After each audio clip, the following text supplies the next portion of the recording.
The marble doesn't care who kneels on it. That's what Celine Ashwin learned the night Alpha King Darius Thorne made her bow before another woman. In front of every warrior, every noble, every soul in the empire of Varanth. He thought he was breaking her. He thought she'd bleed quietly and disappear. He was half right. She did disappear. But what came back from the northern dark wasn't the woman who knelt. It was something older, something that empires are buried beneath. If you've ever survived a moment that should have destroyed you, stay with us until the end. Drop your city in the comments. Let's find out how far this story has already traveled. Busek. The ceremony had been planned for 6 months. Every banner in the capital city of Valethorn hung at full extension. Black silk threaded with silver wolf marks. The sigil of the Thorn dynasty, rippling in the cold autumn wind off the Ashfall Mountains. The Victory Ascension ceremony was held only after a conquest so decisive it reshaped the known map. Darius Thorne had spent 3 years grinding the Eastern Reach into submission, and now the empire was twice the size it had been on the morning he rode out. 6 kingdoms had bent. 47 lesser houses had surrendered their blood oaths. 2 rival alpha lines had been broken entirely, their heirs absorbed into the imperial bloodline as ward hostages. The Great Hall of Varanth could hold 3,000 standing bodies. Tonight it held 4. They stood shoulder to shoulder, generals who had seen walls of fire, battle-marked alphas from 12 territories, noble families in layered court dress, war commanders who hadn't removed their armor since the Eastern campaign ended a month prior. The hall smelled of iron polish, candle wax, and the faintly electric charge that runs through a crowd waiting for something they suspect they shouldn't witness. Celine Ashwin stood at the front. She stood precisely where a Luna should stand during her King's Ascension ceremony. 3 steps to the left of the imperial dais, near enough to the throne that the court understood her position, far enough that the distinction between consort and sovereign remained clear. She wore the formal dress of her station, deep charcoal silk, high-collared, no ornamentation except the pale gray wolf mark inked at her collarbone where it met the throat. She had spent 11 years earning the right to stand in that exact position. She had worked every war room, managed every alliance negotiation that didn't happen on a battlefield, written every treaty clause in the Eastern campaigns that kept supply lines intact when the front stretched too thin. She looked straight ahead. Her jaw was level. Her breathing was controlled. She was 29 years old, and she had learned to read Darius Thorne's silences the way some women read weather. The particular stillness before he spoke told her more than the words that followed. She had been reading this particular silence for 6 days, since the advance party returned from the eastern capital, with a woman she had never met riding a white horse behind the imperial column. Celine had asked no questions. She had asked no questions because she already knew the architecture of what was coming, had known it the way you know the shape of a wound before you press your hand against it, and she had decided that dignity was the only currency she had left that no one could devalue except herself. The hall went silent as Darius Thorne entered from the war arch. He was 34 and looked every year of it, not in softness, but in density, the way certain men accumulate weight without accumulating fat, bone, and scar tissue, and the particular hardness of someone who has never in his adult life experienced a consequence he didn't control. He was 6 feet and 4 inches of deliberate, unhurried motion. His ceremonial armor was imperial black, wolf-head pauldrons, the Thorn dynasty crest embossed on the breastplate. He wore no crown during the procession. The crown came at the end, after the oaths, after the acknowledgement. He did not look at Celine when he entered. That was the second confirmation of what she already knew. The first had been 6 days ago. The second was this. The third, she understood, would be whatever words he chose to deliver in front of 4,000 witnesses, and she had been steeling herself against those words for 144 hours. Behind him, Lady Seraphine Voss entered the hall. Celine had seen her once from a distance.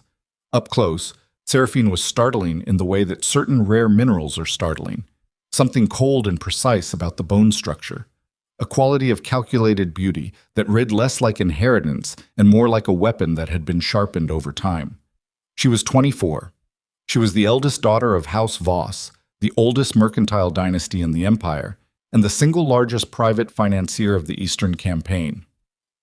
Her dress was white, not the soft white of ceremony, but the hard white of snow that hasn't melted in 3 seasons. She did not look at Celine either. That told Celine everything about what kind of woman Seraphine Voss was. A woman uncertain of her position looks at the woman she is displacing. A woman absolutely certain of it does not bother. The ceremony proceeded through its first 40 minutes with the precision of something that had been rehearsed until it moved like water. Oaths of loyalty from the 12 conquered territories, the reading of the campaign chronicle, the formal acknowledgement of the imperial generals by name. Celine stood through all of it with her spine straight and her face composed, breathing at the even count she'd taught herself during her first year in the palace, when she'd realized that composure in the presence of powerful people was itself a form of armor. Then Darius turned. The hall's ambient sound, the shuffle of boots, the creak of ceremonial plate, the low breath of 4,000 people, died completely. He turned toward the imperial assembly with the kind of unhurried precision that told every person present that this next portion was deliberate, prepared, and intended to be witnessed. "The empire is renewed," he said. His voice carried without effort the deep flat register of a man who had never needed to raise it because rooms simply quieted when he began. But an empire does not renew itself on steel alone. It requires an architecture. It requires foundations that will hold beyond any single campaign. A throne without a legacy is only a chair. A pause. It is the decision of the imperial crown that the succession of the Empire of Varenth will be secured through a formal union of royal house and financial foundation. Lady Seraphine Voss will ascend tonight as queen consort of the Thorn dynasty. From this hour forward, she holds the rank and rights of imperial queen. The hall absorbed this. Celine absorbed it too. She had known it was coming. She had known the words before he spoke them.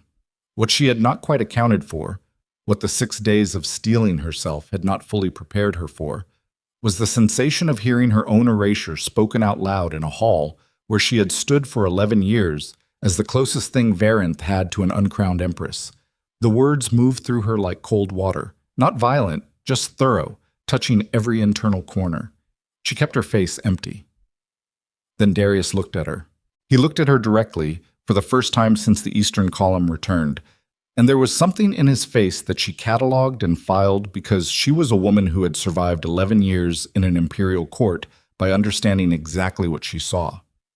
There was not cruelty in his expression. There was not triumph. There was the flattened operational absence of emotion that she recognized as the face he wore when making a decision he had already finished processing and moved past. He had moved past her 6 days ago.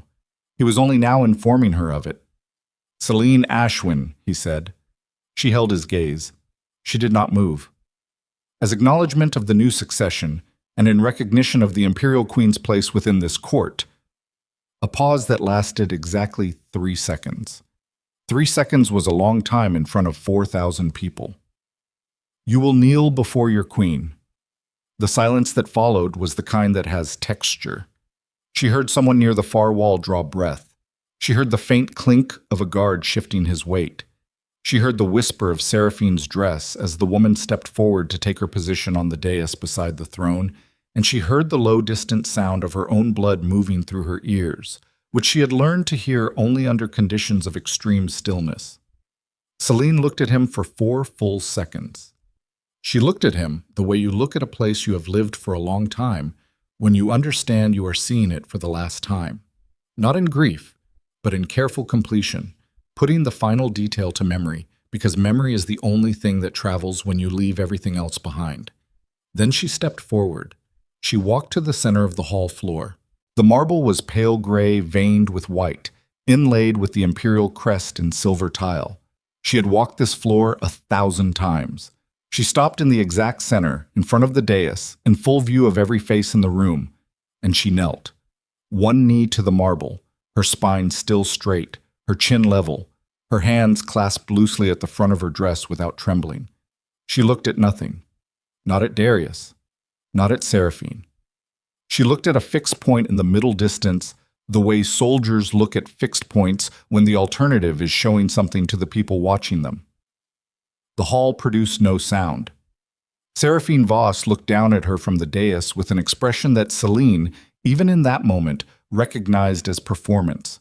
a careful assembly of magnanimous grace designed for 4,000 witnesses. "Rise," Seraphine said. Her voice was light, almost gentle. She made it sound like mercy. Celine rose. She walked back to her position. She stood for the remaining 40 minutes of the ceremony with the same straight spine and level chin and empty face, and she did not shed a single tear. And when the ceremony ended and the hall began to empty, she walked out through the eastern side corridor, not the main exit, at the same even pace she had entered, and she did not look back at the throne, and she did not look back at the man sitting on it. She went to her quarters. She sat in the chair by the window for approximately 3 minutes. Then she began to work. She had 6 hours before sunrise.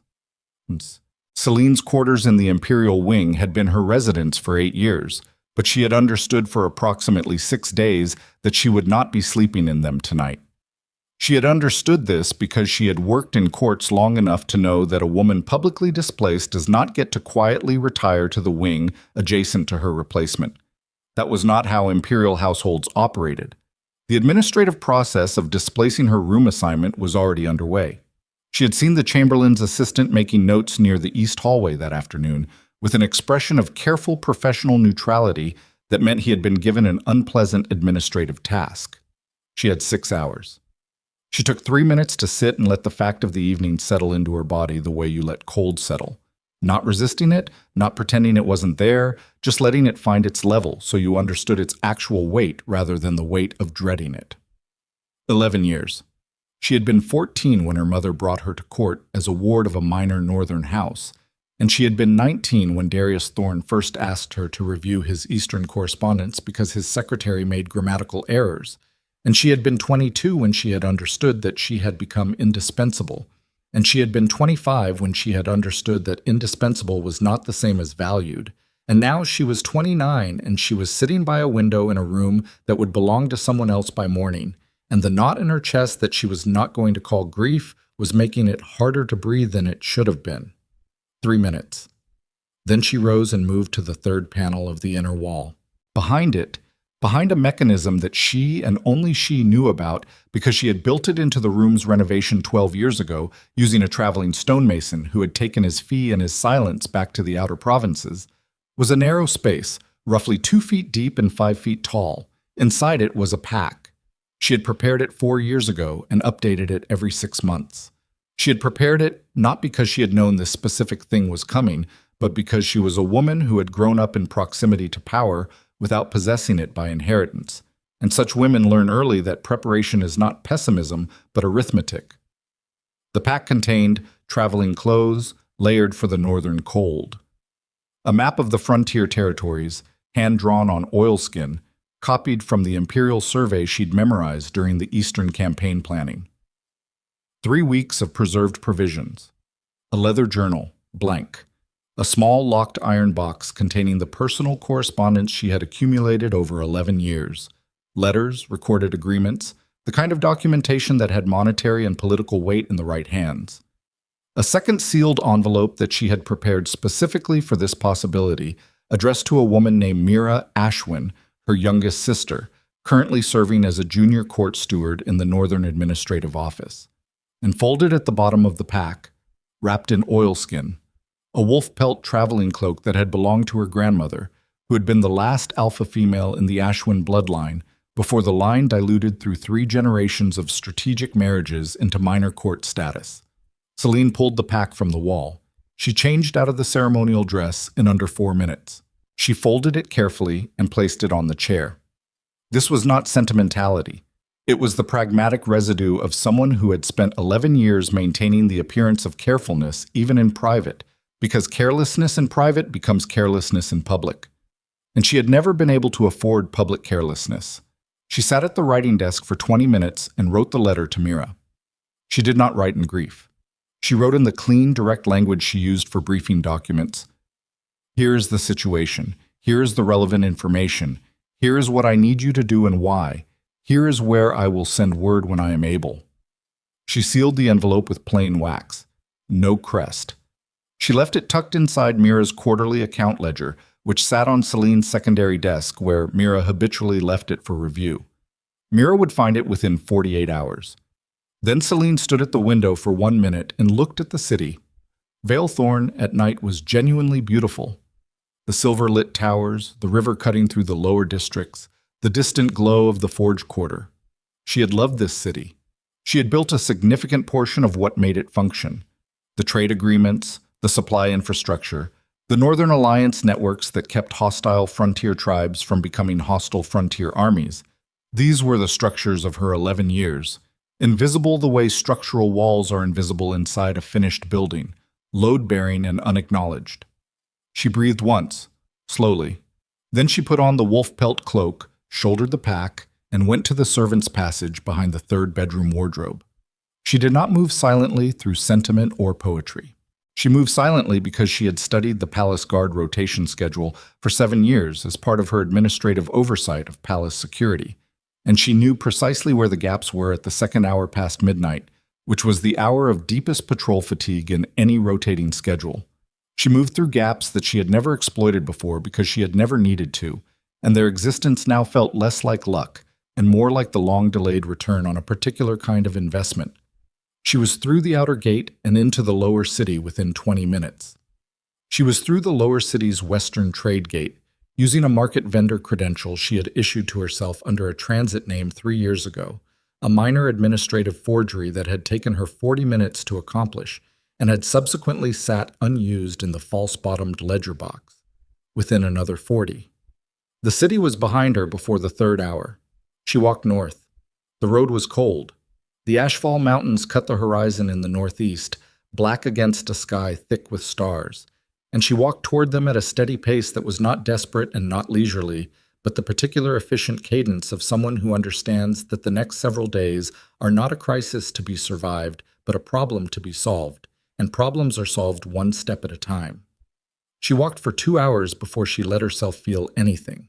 When she did, she stopped on a road that had narrowed to a track, surrounded by the sparse pre-mountain scrub that marked the beginning of the buffer territories, the unmapped zone between the Empire's formal northern border and the cursed frontier. She stood still in the dark, and she pressed her hand against her sternum, and she let herself feel the full weight of it for exactly as long as was necessary. 11 years. The memory arrived in a specific order, not the ceremony, not the marble floor, not the specific architecture of public humiliation.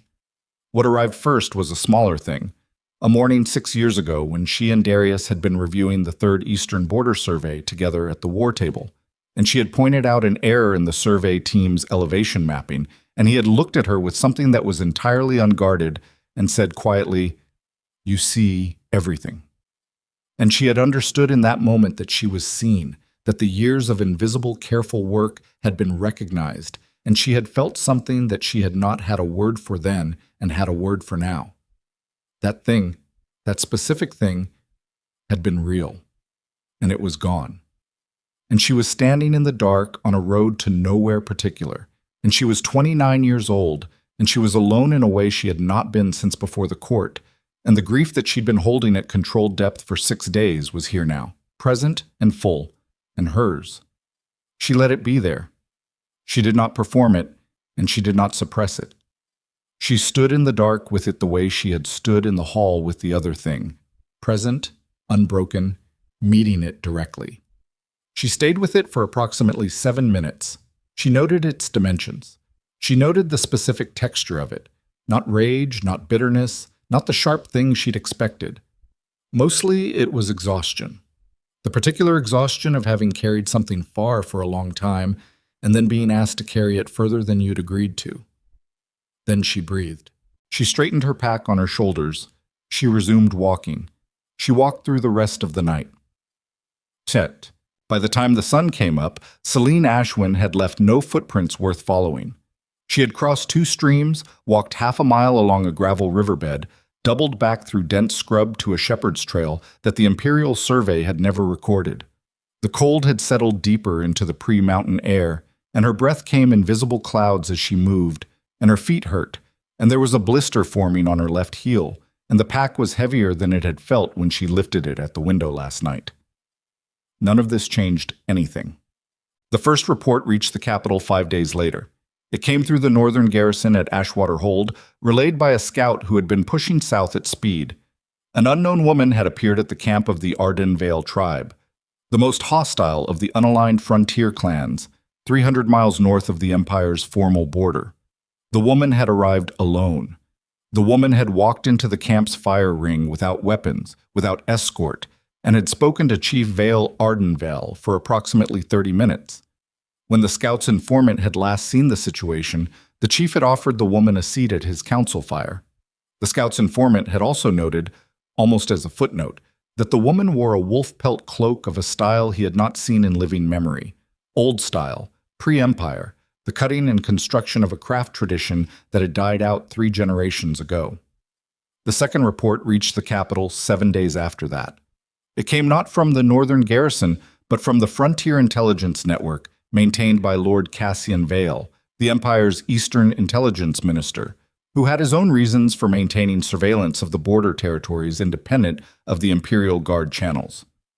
The report stated, the unknown woman had moved from Ardenvale territory into the deeper northern frontier, the region the Empire's maps marked with the phrase "No Imperial Authority" abandoned.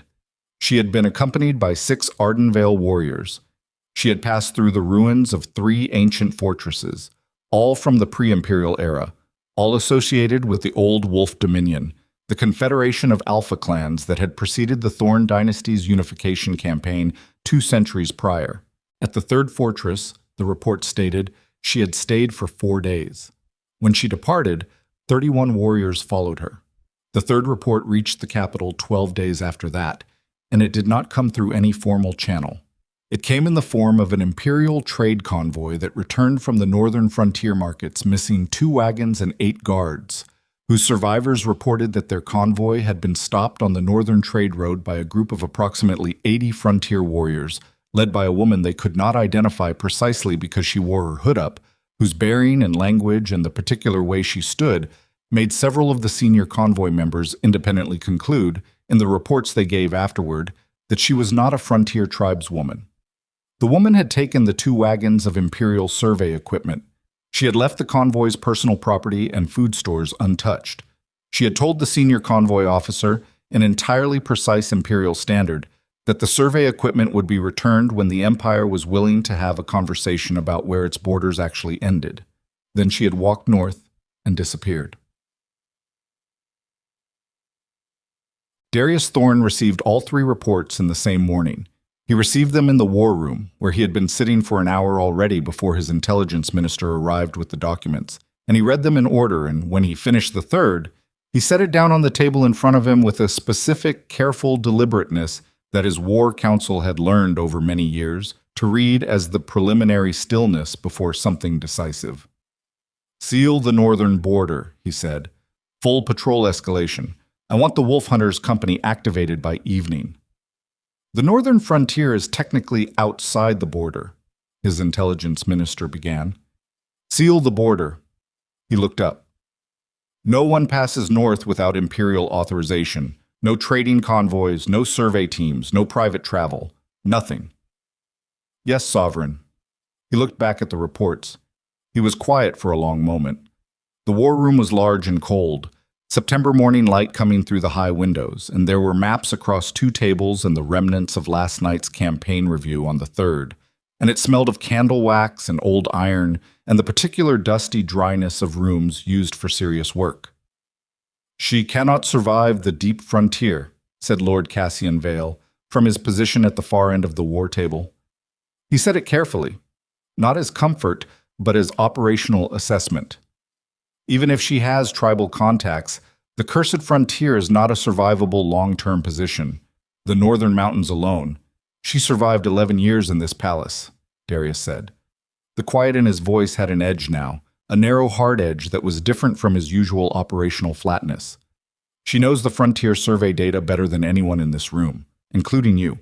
She planned the eastern supply lines using weather data from the northern frontier because she understood that the eastern trade routes in winter follow the same geographic logic as the frontier passes. He paused. She will know exactly which passes are survivable and which ones we think aren't. No one spoke. Darius looked at the 3rd report again. The woman in the hood, the survey equipment, the particular way she stood.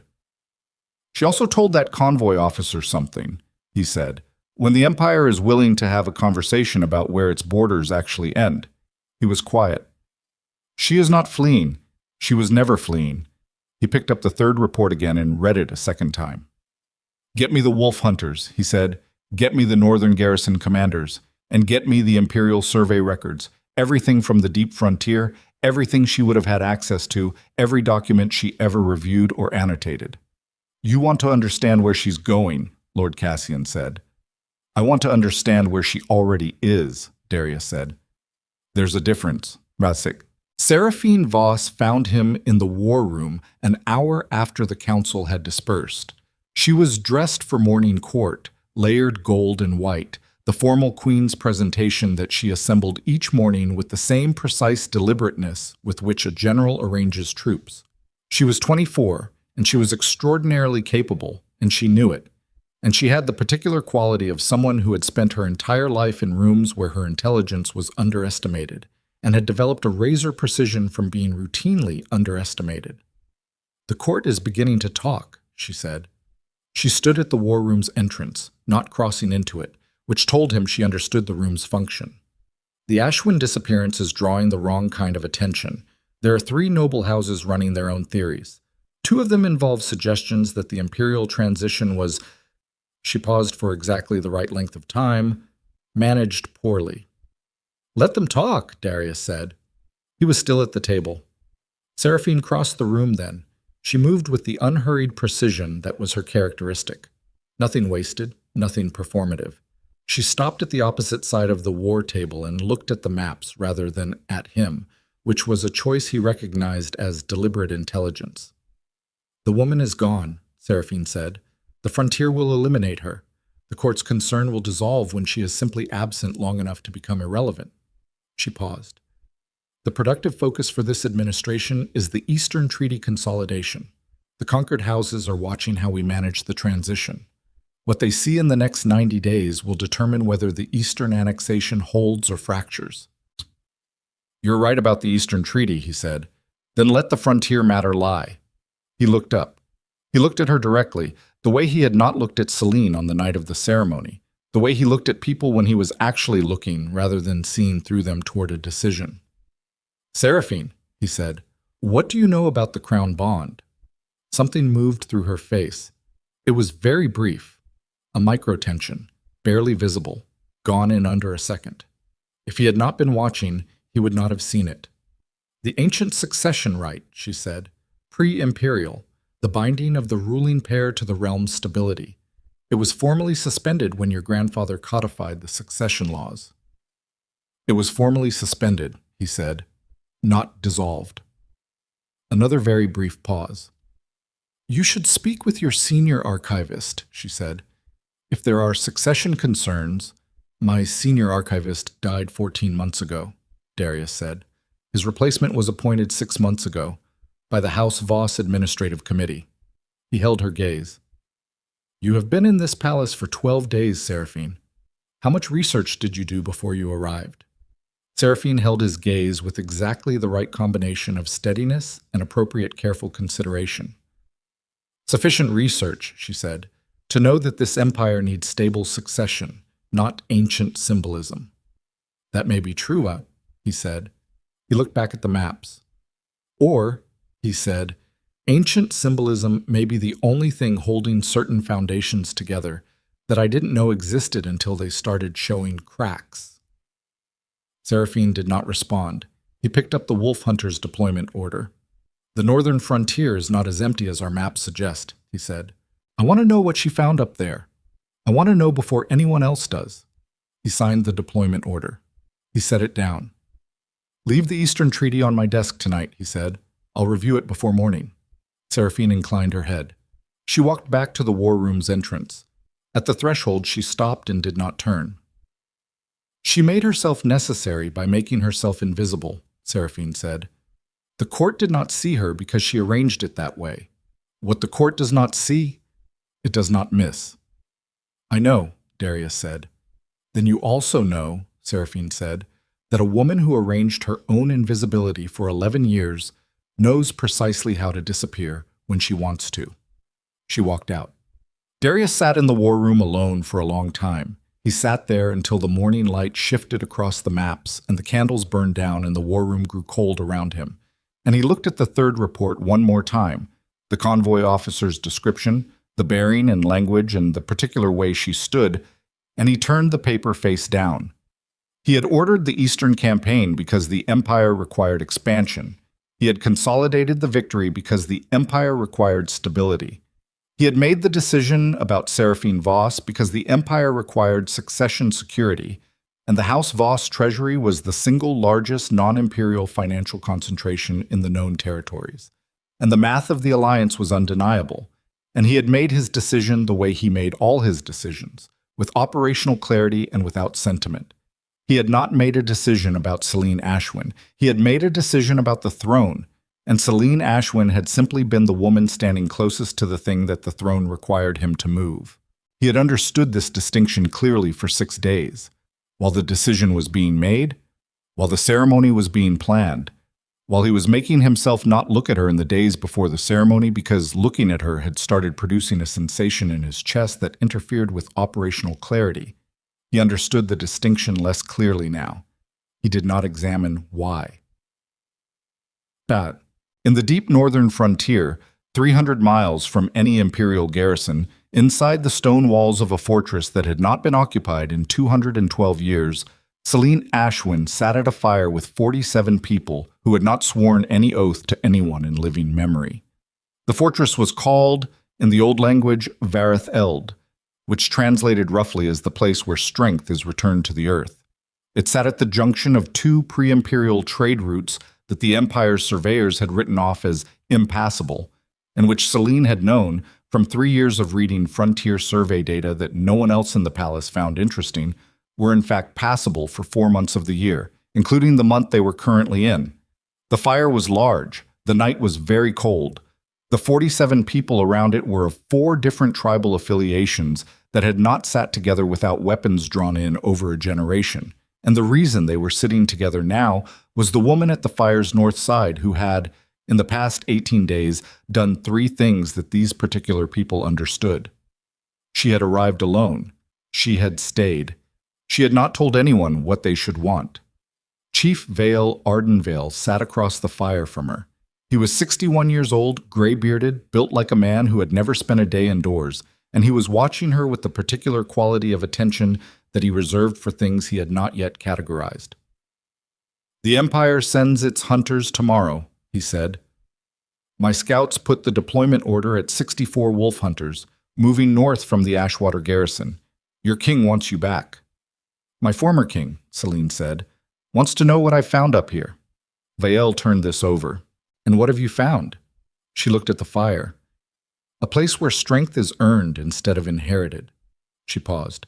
"And 47 people who already know the difference." One of the younger warriors, a woman named Tava from the Keld frontier clan, leaned forward from her position at the fire's east side. Tava was perhaps 22, quick and angular, with 3 old blade scars across her left forearm, and the particular wariness of someone who'd survived long enough to stop trusting easy things.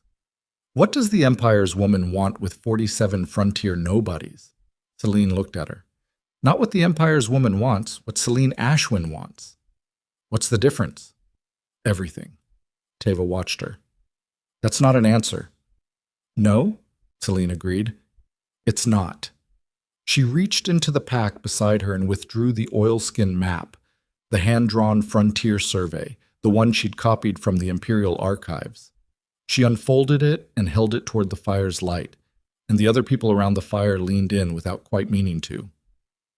"The Empire thinks this territory is dead. Impassable mountains, cursed land, nothing worth governing. They have been wrong about that for 200 years. I can show you why they're wrong and what they've been missing.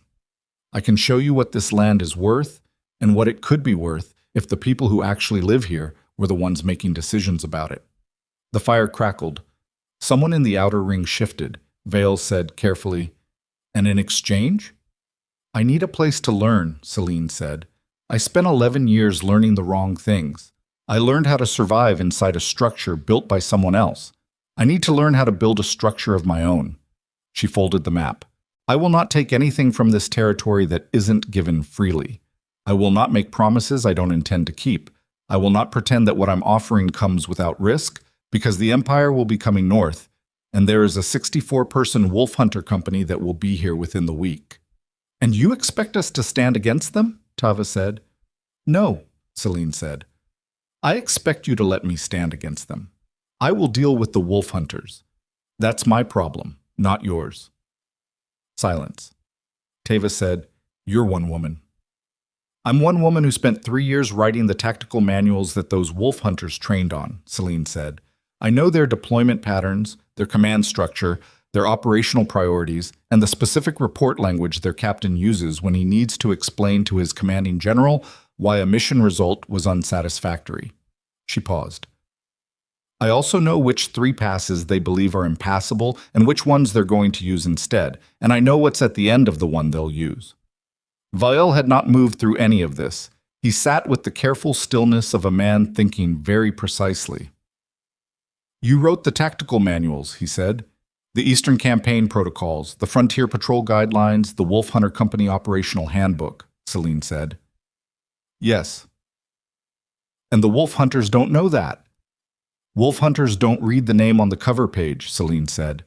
The name on the cover page was the Imperial Security Minister's. He reviewed my drafts and signed them. Standard Palace Protocol. A pause. Another thing I spent 11 years learning that I will not spend the next 11 years repeating. Vael looked at the fire for a long moment. Then he looked at Celine. There is an old trial, he said. The right of Varath. The pre-imperial proving.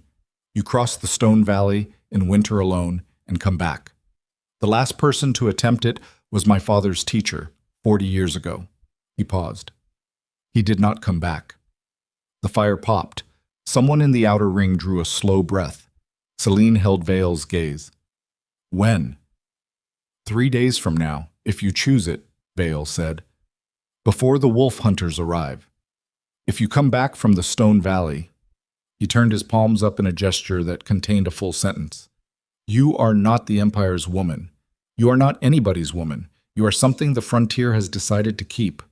Tava said quietly, Chief. She came here alone, Vael said without looking away from Celine. She stayed. She did not lie to us. These are the 3 things. He looked at Celine. Do you understand what the right is? Not fully, Celine said. The Stone Valley strips you down to what you actually are, Vael said. Not what you were trained to be, not what a court or a king made of you. What's underneath all of it, what's underneath either holds in the cold and the dark, or it doesn't. He paused. Most people discover they are smaller inside than they believe themselves to be. A few discover the opposite. Celine looked at the fire. She thought about the marble floor. She thought about the sensation of cold water moving through her on the night of the ceremony. Thorough, touching every corner. She thought about walking north in the dark with her pack and her blister, and her grief she'd given herself 7 minutes. And she thought about what had been underneath the grief when the 7 minutes were over, what had been left when she'd let it settle. She looked up. 3 days, she said. Vael nodded. The fire burned. Somewhere to the south, 64 wolf hunters were saddling horses. And somewhere deeper north, inside the ancient darkness beneath the stone mountains that no imperial survey had ever accurately mapped, something very old and very patient turned in its long sleep, as if registering at the edge of its dormant awareness the faint resonance of an approaching footstep, a weight that it had been waiting across 200 years and longer to feel return. The Stone Valley did not announce itself. That was the first thing Celine understood as she walked into it at dawn on the 3rd day. She had expected something dramatic, some visible threshold, a geographic declaration of danger. What she got instead was a gradual erasure. The scrub thinned, the ground hardened from frozen soil to pale gray stone that rang faintly hollow underfoot, as if the earth had been carved out from beneath. The sky contracted between rising cliff walls until it became a strip of pale winter light overhead, narrow as a blade. She had been walking for 40 minutes before she realized she could no longer hear the wind. The silence was not peaceful. It was the silence of something that had stopped, not something that had never started. She kept moving. Vial had given her three things before she entered: a single day's water, a flint, and the information that the valley was approximately 14 miles end to end, that it would take between 9 and 12 hours depending on conditions, and that the conditions changed. He had not told her how they changed. He had told her that the last man to attempt the rite had been found at the valley's mouth 4 days after he entered, sitting against the stone wall, eyes open, breathing, but entirely elsewhere, as if something inside him had made a decision to vacate. He had never fully come back from wherever he went. Celine had listened to this without expression. She was 3 miles in when she heard the first sound, not from around her, but from somewhere that seemed to originate inside the stone itself. A low resonance at a frequency just below what should have been audible, but which her body registered in her back teeth and the base of her sternum. She stopped. She held still for 10 seconds, cataloging. Temperature approximately 7 degrees below freezing, wind absent, light flat and diffuse. The sound faded. She kept walking. The valley narrowed in the 4th mile to a passage perhaps 12 feet wide, the cliff walls close enough that she could touch both sides with her arms extended. Here the stone was different, darker, with a faint iridescent quality in certain angles of light, like the inside of a mussel shell. She ran her fingers along the left wall and felt the stone vibrate faintly against her palm. Her grandmother had told her once, when she was perhaps 6 years old, that the old blood recognized old places. She had said it the way she said most things, not as mysticism, but as straightforward observed fact, the way you say that certain birds know when rain is coming 3 days out. Celine had grown up and gone to court and spent 11 years surrounded by people who understood power as a system of documented authority, inherited title, signed treaty, enforced protocol, and she had learned to operate in that system so thoroughly that she had mostly stopped thinking about the other kind. The vibration in the stone continued under her palm. She kept her hand on the wall and kept moving. The 4th mile opened suddenly into a wide oval chamber, perhaps 50 yards across. Roofless. The cliff walls rising another 100 feet above her in a near-perfect circle. The floor of the chamber was flat, pale stone, and at its center was a shallow natural basin, perhaps 10 feet in diameter, filled with dark water that did not reflect the sky above it. She stopped at the chamber's edge. She looked at the basin for a long time. Then she walked to it and crouched beside it and looked at the water. The water was not moving. The surface was absolutely still. She looked into it and saw her own reflection, the wolf pelt cloak, her face, the cliff rim above her, the strip of winter sky. Normal. Then she looked longer, and the reflection did something that reflections do not do. It showed her from a different angle, slightly elevated, as if she were being observed from a few feet above and behind her own head. She did not startle. She had startled at things inside the palace for 11 years. She had learned to read threat assessments before she let her body produce reactions, because reactions in a court environment were information she didn't always want to give. This thing in the water was not a threat. She could not have explained how she knew this, but her body was not producing the cold electric preparedness of threat response. It was producing something different, a low-frequency alertness, as if a part of her that had been dormant for a very long time was coming back online. She watched the reflection watch her. "All right," she said out loud. Her voice was flat and clear in the chamber's acoustics. The water surface moved, not disturbed, but as if something below it had shifted position. She sat down on the stone beside the basin, cross-legged. She put her pack behind her. She breathed. What Vale had not told her, what she suspected he could not have told her because it was not the kind of thing that transferred through language, was that the rite was not a test of endurance. She had prepared for endurance. She had prepared for cold and distance and physical difficulty, had calculated her water supply and pace timing, had brought the flint because fire in a stone valley was possible if you knew where to look for dry material. This was not that. What the chamber wanted, if want was even an applicable word, was something closer to an accounting. She sat beside the dark water, and it asked her without words to look at herself, without the 11 years of court scaffolding she'd built around the original material, and she found, sitting in the cold silence of a chamber that hadn't heard a human voice in 40 years, that the accounting was harder than the cold. She sat there for 2 hours. When she rose, her legs had gone half numb, and she had to stamp feeling back into them, which was ordinary and physical and grounding in exactly the way she needed it to be. She looked at the basin one more time. The surface was still. Her reflection was her reflection, normal angle, looking back at her. Something had moved in her chest while she sat there. Settled, like sediment finding the floor after water has been disturbed. The shape of it was not peace exactly. It was more like clarity. The particular clarity of someone who has been carrying a question they haven't let themselves articulate for a very long time and has finally said it out loud, even if only to dark water in a stone chamber in the middle of nowhere. She picked up her pack. She continued north. She came out the far end of the valley 11 hours and 20 minutes after she entered it. The stars were out. The cold had deepened to the hard, crystalline cold of deep night at altitude. She walked out of the valley's northern mouth and sat down immediately on a flat rock and drank the last of her water in 3 long pulls and looked up at the stars for approximately 90 seconds.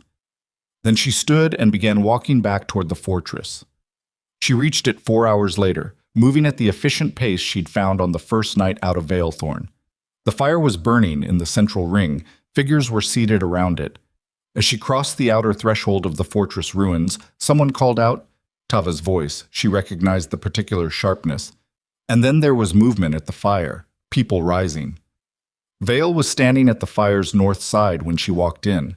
He had the quality of someone who had been sitting in that position for a long time and had not permitted himself to move until a resolution arrived. She stopped at the fire's edge. The warmth of it moved over her face and hands. How long? Vale said. 11 hours, 20 minutes. He was quiet for a moment. Then he said, My father's teacher took 9 hours. He was probably faster than me, Selene said. He was probably faster, Vale agreed. He also did not stop. She understood. She looked at Vale steadily. The basin. He nodded once. What is it? He was quiet for a long moment. Around the fire, no one moved or spoke. The first alphas who came to this valley, he said finally, did not come to prove themselves to each other. They came because they understood that strength borrowed from external authority was always temporary. A title, a rank, a bloodline. These things could be taken away. What could not be taken away was what you were made of underneath the borrowed things. He paused. The basin shows you what is underneath. Most people find out they have been leaning on borrowed things so long that they do not know what is their own. Selene looked at the fire. And the ones who stop at the basin, she said. They stop because what they find there needs time, Vale said. The ones who stop and continue are not the ones who found something comfortable. They are the ones who found something true, even if it was difficult, and decided to carry it rather than leave it there. Tava, from across the fire, said nothing. She was watching Selene with an expression that had shifted since the night of the council fire, not softened exactly, but recalibrated. The assessment in her eyes was still active, but its nature had changed. Selene sat down at the fire. Someone passed her a strip of dried meat without being asked. She ate it and said nothing for several minutes, letting the warmth work its way back into her extremities. Then she said, The wolf hunters will be at the valley's approach by tomorrow evening. The fire crackled. I know where they're coming, she said. Captain Vord Ashwell commands the unit. He trained on my protocols. He will use the Shale Pass approach because the Imperial Survey marks the Ironback approach as impassable, and he will follow the survey. She looked up. The Ironback approach is not impassable. The survey is wrong. Vord Ashwell will not know that until he is committed to the Shale Pass, at which point he will be at the narrowest section of the approach with 64 horses and no room to maneuver. What do you want to do to them? Tava said. Talk to them, Selene said. A long silence. Talk, Tava said, flat. 64 wolf hunters are 64 trained fighters with a command structure and an operational mandate, Selene said. If I destroy them, I have demonstrated that I can destroy things. If I redirect them, I have demonstrated that I understand power better than the person who sent them. She looked at Tava. There is also the matter that some of those hunters are men and women who followed orders that had nothing to do with their own judgment about whether those orders were worth following. That is not their failure. That is a structural failure that I have personal experience with. Tava held her gaze, said nothing. Destroying them also tells Darius Thorne that I am willing to fight, Celine said. I am not interested in telling him what I am willing to do. I am interested in what I am building while he is figuring out what I am willing to do.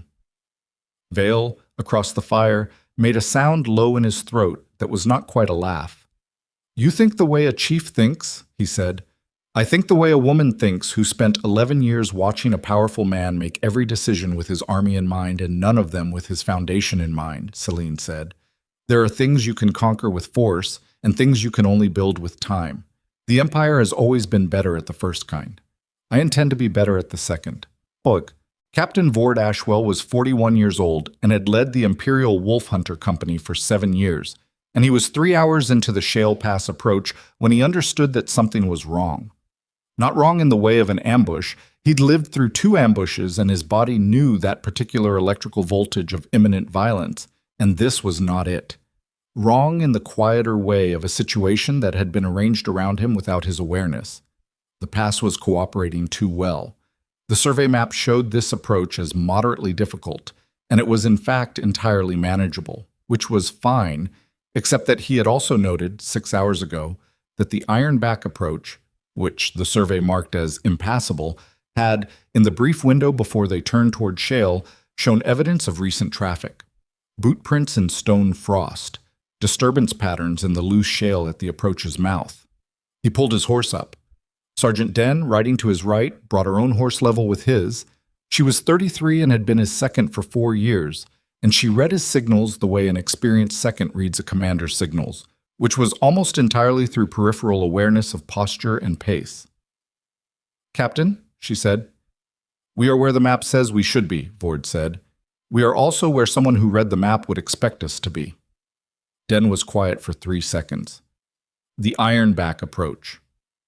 The Ironback approach was used recently by people or animals heavy enough to leave consistent disturbance at the entry mouth. He looked at the pass ahead. This pass is not a trap, but we are moving through it because someone who understood our survey protocols expected us to choose it. There's someone ahead, said the scout, Kael, from 6 feet up the left wall of the pass where he'd climbed for sightline.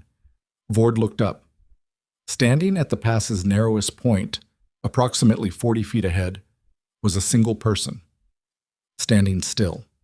Not moving toward them, not moving away. The wolf pelt cloak was immediately distinctive. Old style, the kind you did not see outside museum cases in Vale Thorn, and beneath it a traveling figure who was standing with a particular quality of stillness that Vord had encountered before in people who were not afraid of him. He did not like that quality in people he was deployed to retrieve. It meant the operational picture was different from the briefing. Hold, he said. The column held. He rode forward alone to the narrow point and stopped his horse 10 feet from the figure. The figure pulled back the hood. He had never seen Celine Ashwin in person. He had seen the court portraits.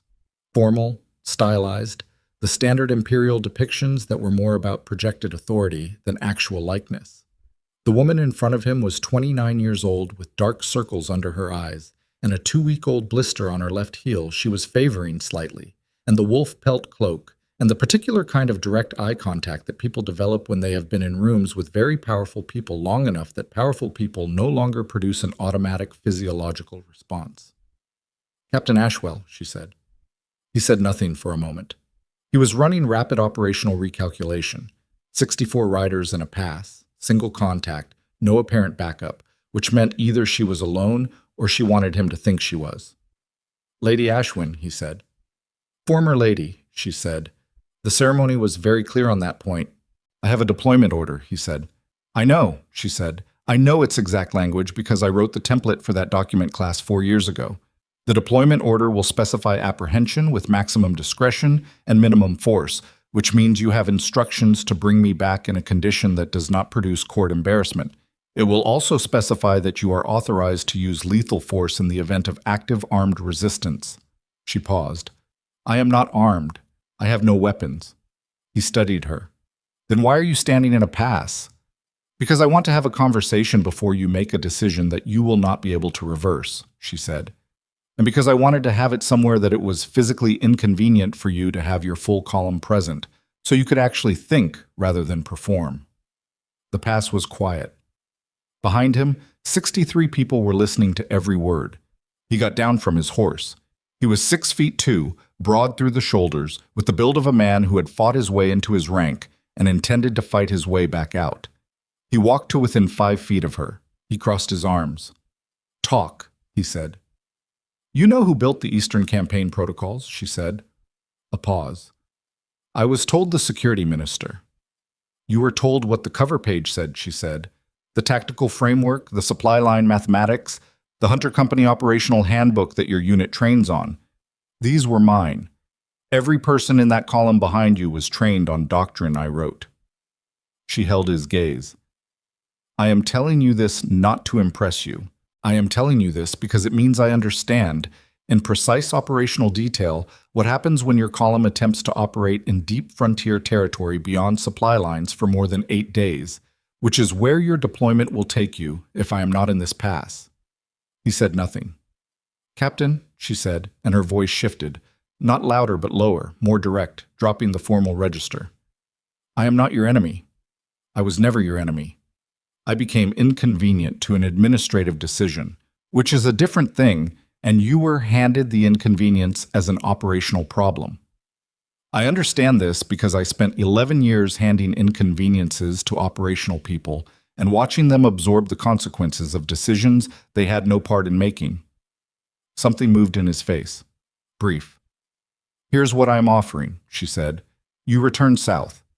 Your report states that you pursued the target to the deep frontier, that the terrain conditions were assessed as non-viable for extended operations, and that the target was confirmed to be operating in a non-hostile capacity outside Imperial borders." She paused. "This report is accurate. Every word of it is true. You will be reporting a genuine operational assessment." "I will be reporting incomplete intelligence," he said. "You will be reporting what you found," she said, "which is one woman, alone, no weapons, building nothing that currently represents a threat to the Empire. Anything I say about what I am building is not operational intelligence. It is projection, and projection is not in the Wolf Hunter reporting template." A pause. "Which I also wrote." He looked at her for a long time. She looked back at him. She did not fill the silence. She had learned, across 11 years of rooms where silence was currency, that the person who fills silence is the person surrendering ground, and she had given up every other piece of ground she'd ever stood on. But not this one. He turned away from her. He walked back to his horse. He stood there with his hand on the saddle and his back to her for approximately 20 seconds. Then he turned around. "You have 14 days, he said. "After 14 days, if I receive a follow-on order, I have a different operational context." 14 days, she said. "And whatever you're building up here," he said, "you should build it fast." He mounted his horse. He pulled the column back. She stood in the narrowest point of the shale pass and watched 64 wolf hunters turn around in the confined space with the particular controlled difficulty of a large formation reversing in tight terrain, and she did not move until the last horse had cleared the pass entrance and the sound of hooves had faded into the stone silence. Then she breathed. 14 days. She turned north and started walking, and her mind was already moving ahead of her feet. The fortress, the 47, the second approach through Ironback, the water sources, the winter supply lines, the 3 inactive fortresses she'd identified in the survey data, the question of what they could hold if they were reactivated. 14 days before Vord Ashwell potentially received a second order. And a second order would not arrive unless Darius Thorne decided that her presence in the north had moved from administrative inconvenience to active concern. She needed to be something worth conceding before she became something worth destroying. She was 300 meters from the pass when she heard it, not from ahead of her, not from behind her, from below, from the stone beneath her feet. That same low resonance she had felt in the valley, the frequency that lived in the back teeth and the base of the sternum, except this time it was not faint and it was not brief. It moved through the stone in a wave that she felt travel up through the soles of her boots and into her legs and into her chest, and it carried with it something she could not categorize, an impression rather than a sound, a pressure against the inside of her skull that she could only describe later as a word spoken in a language she did not know she already understood. She stopped walking. The stone beneath her feet was vibrating. Not earthquake, not geological settling, purposeful, rhythmic, building. She looked north. The mountain range that marked the deep frontier's edge, the range her survey maps noted as impassable, the range that every imperial account dismissed as cursed and empty, was moving, not the mountains, not the rock, the darkness between the peaks. It was moving the way shadows move when the light source shifts, except there was no light source shifting, except the darkness itself was the thing that was moving, rolling slowly southward between the peaks in a way that did not behave like shadow, in a way that did not behave like weather, in a way that had no operational category in any document she had ever written, because no document she had ever written had needed to account for something like this. The resonance in the stone peaked and held. And then, in the growing darkness between the northern peaks, something opened its eyes. The eyes did not blink. That was the detail that stayed with Celine as she stood frozen on the stone path north of the Shale Pass. Not the scale of what she was seeing, not the darkness moving between the peaks with the deliberate wrongness of something that understood direction without possessing a body, but the eyes themselves. 2 points of cold luminescence, pale as winter starlight, set at a height that put them somewhere between 200 and 300 feet above the valley floor. They were open. They had the quality of things that had been closed for a very long time and were now in the process of remembering what open meant. Then the resonance in the stone beneath her feet simply stopped. The darkness between the peaks stilled. The eyes held for 3 more seconds. She counted, because counting was operational. Counting was something her brain could do while the rest of her was processing a category of information it had never needed to process before. And then they closed, and the darkness between the peaks was simply darkness again, the ordinary darkness of mountains at evening, and the stone under her boots was cold and silent and entirely ordinary. She stood there for 20 seconds. Then she turned around and walked back to the fortress at double her normal pace, which was not quite running, but was the closest thing to it that could still be called controlled. She told Vale that night. She told him precisely, and without embellishment, what she had seen, what she had felt in the stone, the specific quality of the eyes, the duration. She described it the way she would have written an intelligence briefing: observable phenomena, sequence, duration, her own physical response noted as data rather than dramatized. Vale listened without interrupting. When she finished, he was quiet for a long time. The fire had burned low. Most of the others had gone to the interior of the fortress, where the walls blocked the worst of the wind. It was Celine, Vile, and Tava at the fire, and Tava had gone very still in the particular way she went still when something was crossing a threshold from manageable to not. "The Vael Shan," Vael said finally. His voice had changed register. Not afraid, but careful, the way you speak about something that deserves precision. "What is it?" Celine said. "Not what," Vael said. "What it is underneath the naming is old enough that the naming doesn't carry it accurately." He looked at the fire. The old accounts describe it as a force that was imprisoned in the northern mountains during the founding of the first Wolf Dominion. Not destroyed, imprisoned, because the founders understood that destruction was not within their ability and imprisonment was the best available option. He paused. The accounts also describe the mechanism that maintained the imprisonment. 2 ruling wolves bound together, whose unity drew on something deep enough in the old bloodlines to generate the kind of sustained power the imprisonment required. Celine heard where he was going before he arrived there. "The crown bond," she said. Vale looked at her. "You know it." "Darius mentioned it to me once," she said. 2 years ago. He described it as pre-imperial symbolism that his grandfather's codification of succession law had superseded. She paused. He said it as if he believed it. His grandfather, Vale said, was a practical man who wanted his dynasty to control succession without being bound to any particular consort. Declaring the crown bond superseded was administratively convenient. Whether or not the bond cared about that declaration is a separate question. Tava said low, "The ceremony." Both of them looked at her. "The ascension ceremony," Tava said. She was looking at Celine with the focused, uncomfortable expression of someone making a calculation she did not want to confirm. He rejected his bonded Luna in public. Before the full court, he transferred her position to another woman. A pause. You. Celine said nothing. How long after the ceremony, Teva said, before the first reports of movement in the northern mountains? Celine ran the timeline. The ceremony had been 23 days ago. The first frontier intelligence reports had begun filtering through in the days following her departure from the capital. But she had not had access to Imperial intelligence since leaving, so she could not know the exact correlation. What she could know was the resonance in the valley basin. What she could know was what she had seen in the pass an hour ago. He cracked it, she said. The words came out flat, not accusatory, just precise. He thought he was making an administrative decision about succession.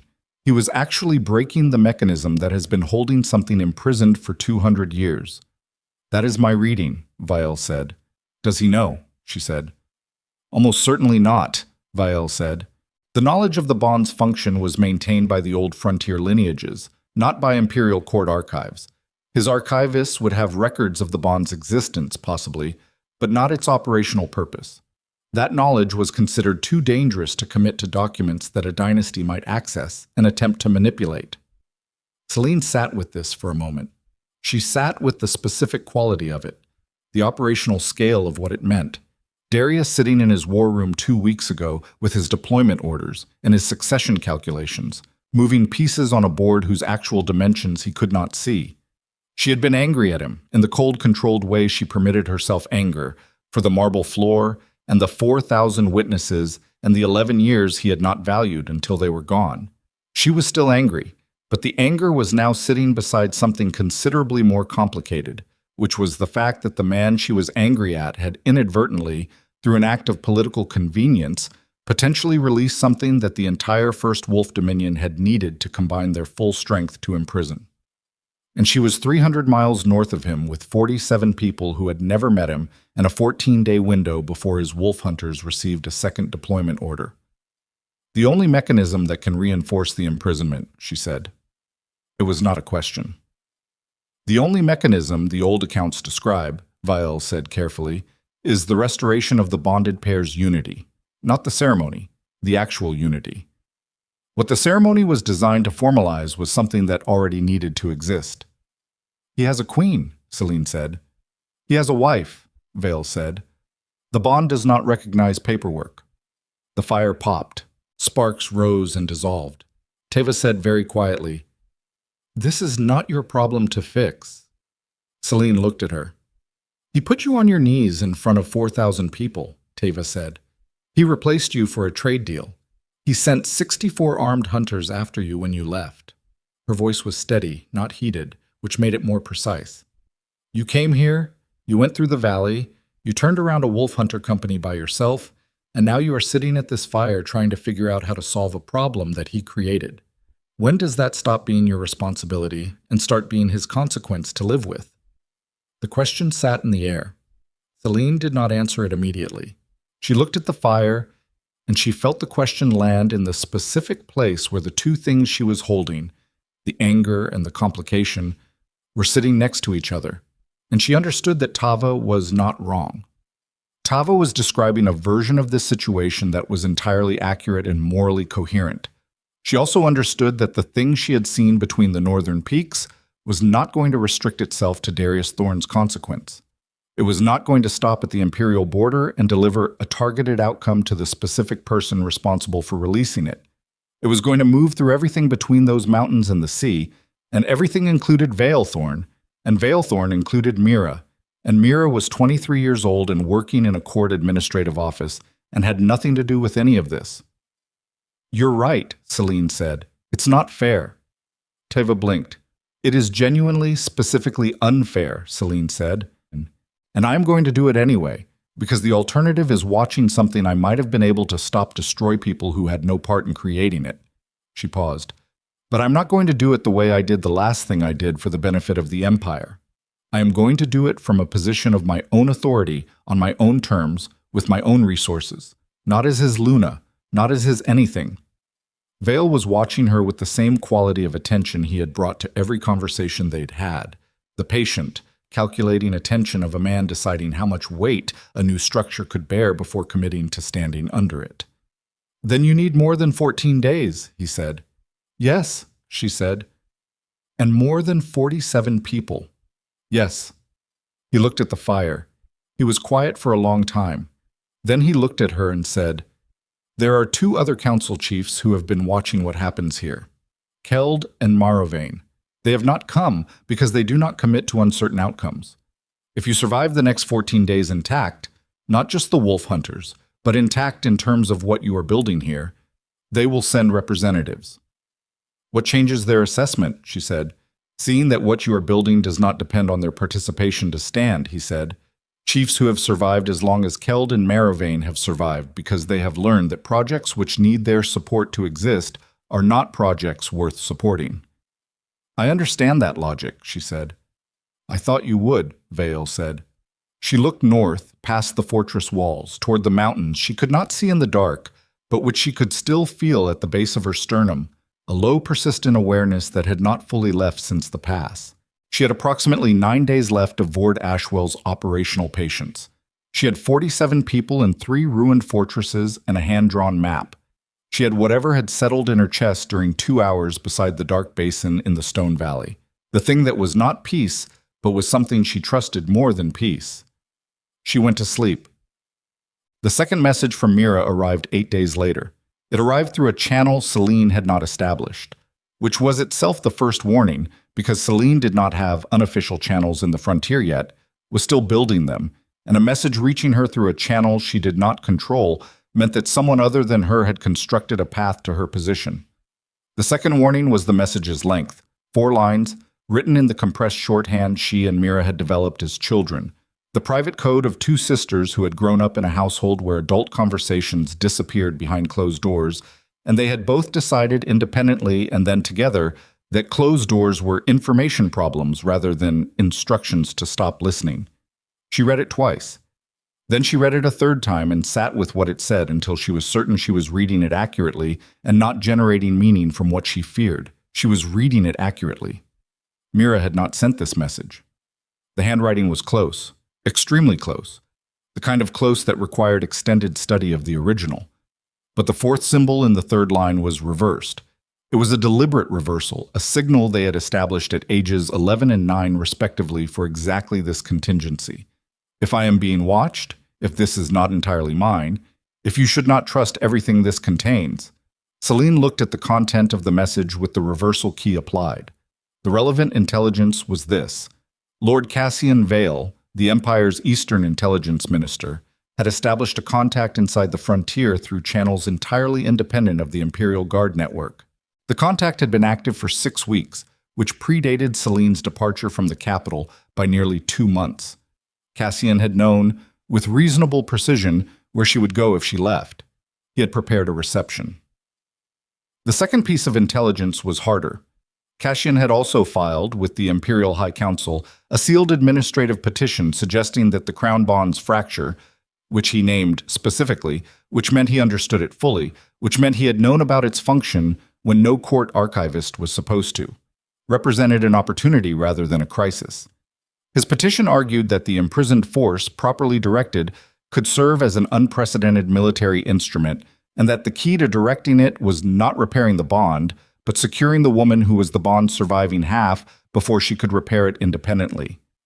Secure her. Not retrieve her. Not restore her to court. Secure her. The language of an asset. The language of a military resource to be controlled rather than a person to be reasoned with. Celine set the message down on the cold stone floor of the room she had claimed in the fortress interior, and she sat with the specific quality of what she was reading the way she had sat in the valley basin. Not performing a reaction, not suppressing it, just letting it find its actual weight. Cassian Vale had been in the palace for 16 years. He had been the intelligence minister for 9 of those. He had sat in every Eastern campaign planning meeting she had run. He had reviewed every protocol she had written, at least by title, if not by content. He had been, in the particular low-key way of people whose influence runs through information rather than titles, one of the 3 most powerful men in the imperial court. He had also, she now understood, been running a parallel operation for at least 2 months before the Ascension ceremony, which meant that the ceremony itself, Darius's decision, the timing, The particular choice of public humiliation as the mechanism had been shaped by something. Not spontaneous, not purely Darius's political calculation about the House-Voss alliance. Shaped. She thought about the night she had sat by the window for 3 minutes, letting the fact of the evening settle. She thought about the 6 days of silence before the ceremony, the way Darius had not looked at her, the specific operational flatness on his face when he had said her name at the ceremony. Not triumph, not cruelty. The absence of emotion of someone who had already processed a decision and moved past it. He had processed the decision weeks before the ceremony. Someone had helped him process it. Someone who had understood, which Darius almost certainly had not, what breaking the bond would do to the northern imprisonment. Someone who saw the breaking as a feature. She picked up the message again. She looked at the 4th symbol in the 3rd line, the reversed marker, Mira's small brave signal inside a message she was being watched writing, and she felt something shift in her chest.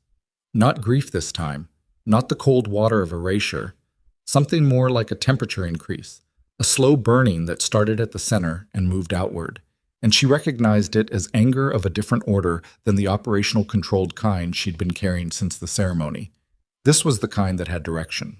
She stood up. She walked to the fortress's inner wall where Tava was running a hand-to-hand training session with 8 of the younger fighters, and she stood at the wall's edge until Tava noticed her and crossed the training floor. Tava looked at her face. "What?" "The intelligence minister," Celine said. "Lord Cassian Vale. Do you know the name?" "I know of him," Tava said carefully. "He has a contact in this territory," Celine said. "Active for 6 weeks, pre-positioned before I arrived." She kept her voice even. "He also knows about the Crown Bond. He knows its function. He filed a petition with the High Council arguing that the imprisoned force in the northern mountains should be directed as a military instrument rather than re-imprisoned, and that I am the key to directing it." Tava was very still. "He did not consult with the king," Celine said. "The petition was sealed. Cassian Vile has been running an independent operation inside the imperial apparatus for at least 2 months, possibly considerably longer. He engineered the conditions that led to the fracture of the bond." She paused. "He either manipulated Darius into making the decision about the ascension ceremony, or he found the existing decision and amplified it toward the outcome he needed." "Which was," Tava said. "The fracture," Celine said. "And me in the frontier. Separate from the court, separate from imperial protection, theoretically isolated and recoverable." She looked at Tava. "He does not want the ancient force re-imprisoned. He wants it weaponized. And he believes that I, as the bond's surviving half, am the instrument through which it can be controlled." The training floor had gone quiet. 8 fighters were watching from across the space, reading the quality of the conversation from posture and tone. "Then the threat," Tava said slowly, "is not the wolf hunters." "The wolf hunters are Darius's," Selene said. "Cassian Vale has his own network. I do not know its size. I do not know his contact's identity in this territory. I know that someone in this fortress or its immediate vicinity has been reporting our position and activity to the Imperial Intelligence Ministry for at least 6 weeks, and I know that Cassian Vile is not working toward Darius Thorne's interests, which means that Darius is operating inside a court where his own intelligence minister has been running a separate agenda against the foundation of his entire empire." She stopped. The burning in her chest had not decreased. It had clarified. "He doesn't know," she said. And this was the thing. This was the specific thing that changed everything, that made the tactical landscape entirely different from what she had been planning for. Darius Thorne is sitting in his war room right now making decisions based on intelligence reports from a man who has been maneuvering him toward catastrophe for months. He sent 64 wolf hunters after me because Cassian Vale's intelligence reports told him that was the appropriate response. He is managing an empire he believes is stable on a foundation that is actively being dismantled beneath him. "And the thing in the mountains is getting stronger," Tava said. "Every day the bond remains fractured," Celine said. "Yes." Tava was quiet for a long moment. Then she said, with the particular flatness of someone delivering an honest assessment, "You have to tell him." The words landed in exactly the place Celine had been expecting them to land. "You have to tell him," Tava said again. "Not because he deserves it, Not because of what happened in that hall, because the alternative is watching Cassian Vael use the most dangerous force on this continent as a personal weapon, and that is not something 47 frontier warriors and 3 ruined fortresses can stop. And you know it. Celine looked at her. You went through the valley, Teva said. You turned around as wolf hunters with language instead of blood. You read a forged message from your sister by a reversed symbol you established when you were 11 years old. She paused. You are not the woman who knelt on that floor. You are something else now, something that knows what it is. A beat. So what is it going to do? The fortress was cold and quiet around them. Outside, the northern mountains held their ancient dark, and somewhere inside that dark, something that had been imprisoned for 2 centuries was finding, 1 degree at a time, the patience it had run out of. Celine looked at Tava for a long moment. Then she looked at the fighters on the training floor. 8 faces. Behind them, through the interior passages, 40 more. People who had followed her into a ruined fortress in the dead of winter, based on a 2-hour conversation at a council fire and a woman coming back from a valley that had swallowed the previous person who tried it. She looked back at Tava. Find me the fastest rider in this fortress, she said. Someone who knows the southern passes. I need a message to reach the imperial capital in 4 days. Teva held her gaze. And what does the message say? Celine said, It says that Darius Thorne's intelligence minister has been committing treason against the Empire for at least 2 months. It says that the northern frontier is not empty. And it says that if he wants to know why the ground under his throne is cracking, he needs to come north himself. She paused. Alone. The fire at the training floor's edge crackled. He won't come alone, Teva said. No, Celine said. But he'll come. She walked back to her room. She sat at the writing surface.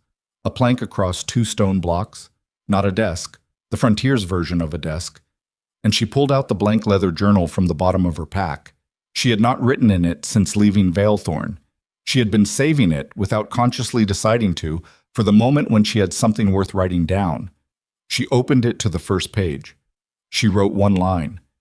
Then she set the quill down and looked at what she'd written, and something in her expression settled into the particular stillness of someone who has made a decision they will not walk back from. The line read, The thing you build from what you survived is the only thing that cannot be taken from you. She closed the journal. She began writing the message to Darius Thorne. Darius Thorne rode north with 11 men, not 64, not a company. 11, his personal guard, the ones who had ridden with him since before the Eastern Campaign, men whose operational loyalty he had tested in conditions where loyalty was the only variable between surviving and not. He had read Celine's message 4 times in his war room with the door locked and no one present, and then he had sat for an hour and a half with the specific quality of stillness that his war council had learned to leave undisturbed, and then he had called for his riding gear and told his chamberlain to inform the court that the king was conducting a northern inspection tour. He did not tell Seraphine. He did not tell Cassian Vael. He told no one in the administrative structure of his court what the message had said or who had sent it or where he was going. He did this not because Celine's message had instructed him to, though it had, but because in the hour and a half of stillness he had done what he was capable of doing when he finally forced himself to do it. He had run backward through 6 months of decisions and looked at the seams between them, the places where his own conclusions had arrived with suspicious efficiency, the points where intelligence reports had resolved ambiguity in directions that turned out to serve specific outcomes. And when he looked at those seams with the particular cold clarity that had kept him alive through 14 years of campaigns, he found Cassian Vael's fingerprints on enough of them to produce a sensation in his chest that he recognized as the precursor to a specific kind of rage. Not hot rage, not reactive rage, but the cold, deep kind that does not require expression, only action. He had made Cassian Vael his intelligence minister because Cassian Vael was the most operationally capable man in the court. He had trusted Cassian Vael's assessments for 9 years.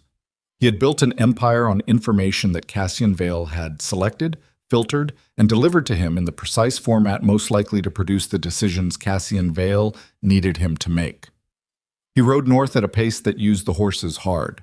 The message had reached him in 3 days and 18 hours. The rider, a young frontier woman Celine had never seen before the morning she departed, who had looked at the message, looked at Celine, and said, "I know the southern passes and nothing else," had made the journey at a pace that suggested she understood the urgency without being told its source.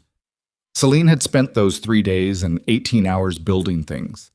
She had established functional water rationing for winter conditions across all 3 accessible fortresses, which gave her a viable network of sheltered positions across a 12-mile defensive arc. She had mapped, with Tava's assistance and the knowledge of 4 frontier warriors who had grown up in this specific territory, every viable approach route to the fortress complex from the south, 7 in total, 3 of which the Imperial Survey had missed entirely. She had begun identifying through daily observation and careful tracking of minor inconsistencies in camp behavior which of the 47 people around her might be Cassian's contact. She had not confronted the contact. She had let them continue operating because a contact who believed themselves undiscovered was a conduit she could use. On the second day, Tava had found her at the northern wall of the main fortress, watching the mountains. "It's getting stronger," Tava said. She stood beside Celine and looked north. The mountains were visible in the clear winter light, white-peaked and enormous. The darkness between the peaks that Celine had seen 3 weeks ago was not visible in daylight, but they had both felt the resonance 4 times since then. In the stone, in the base of the sternum, each occurrence slightly longer and slightly stronger than the previous. "Yes," Celine said. "How long?" Tava said. Celine had been thinking about this. She had been thinking about it using the only available data, which was the acceleration pattern, the intervals between occurrences, the increasing duration, the way the resonance had moved from something she felt in her back teeth to something that now reverberated in her rib cage.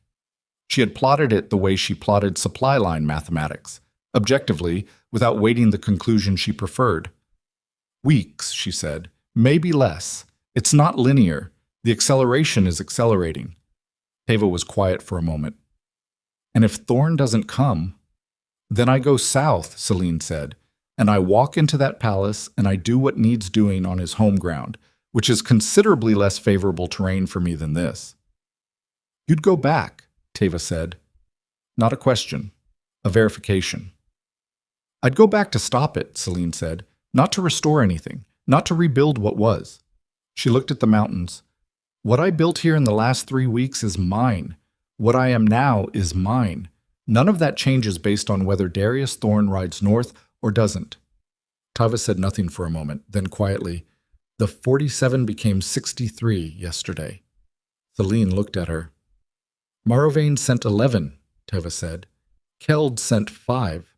They arrived this morning while you were at the eastern approach." A pause. "They said they came because they heard that a woman crossed the Stone Valley, turned around an Imperial wolf hunter company without a blade, and is currently camped in Vareth Eld with a plan."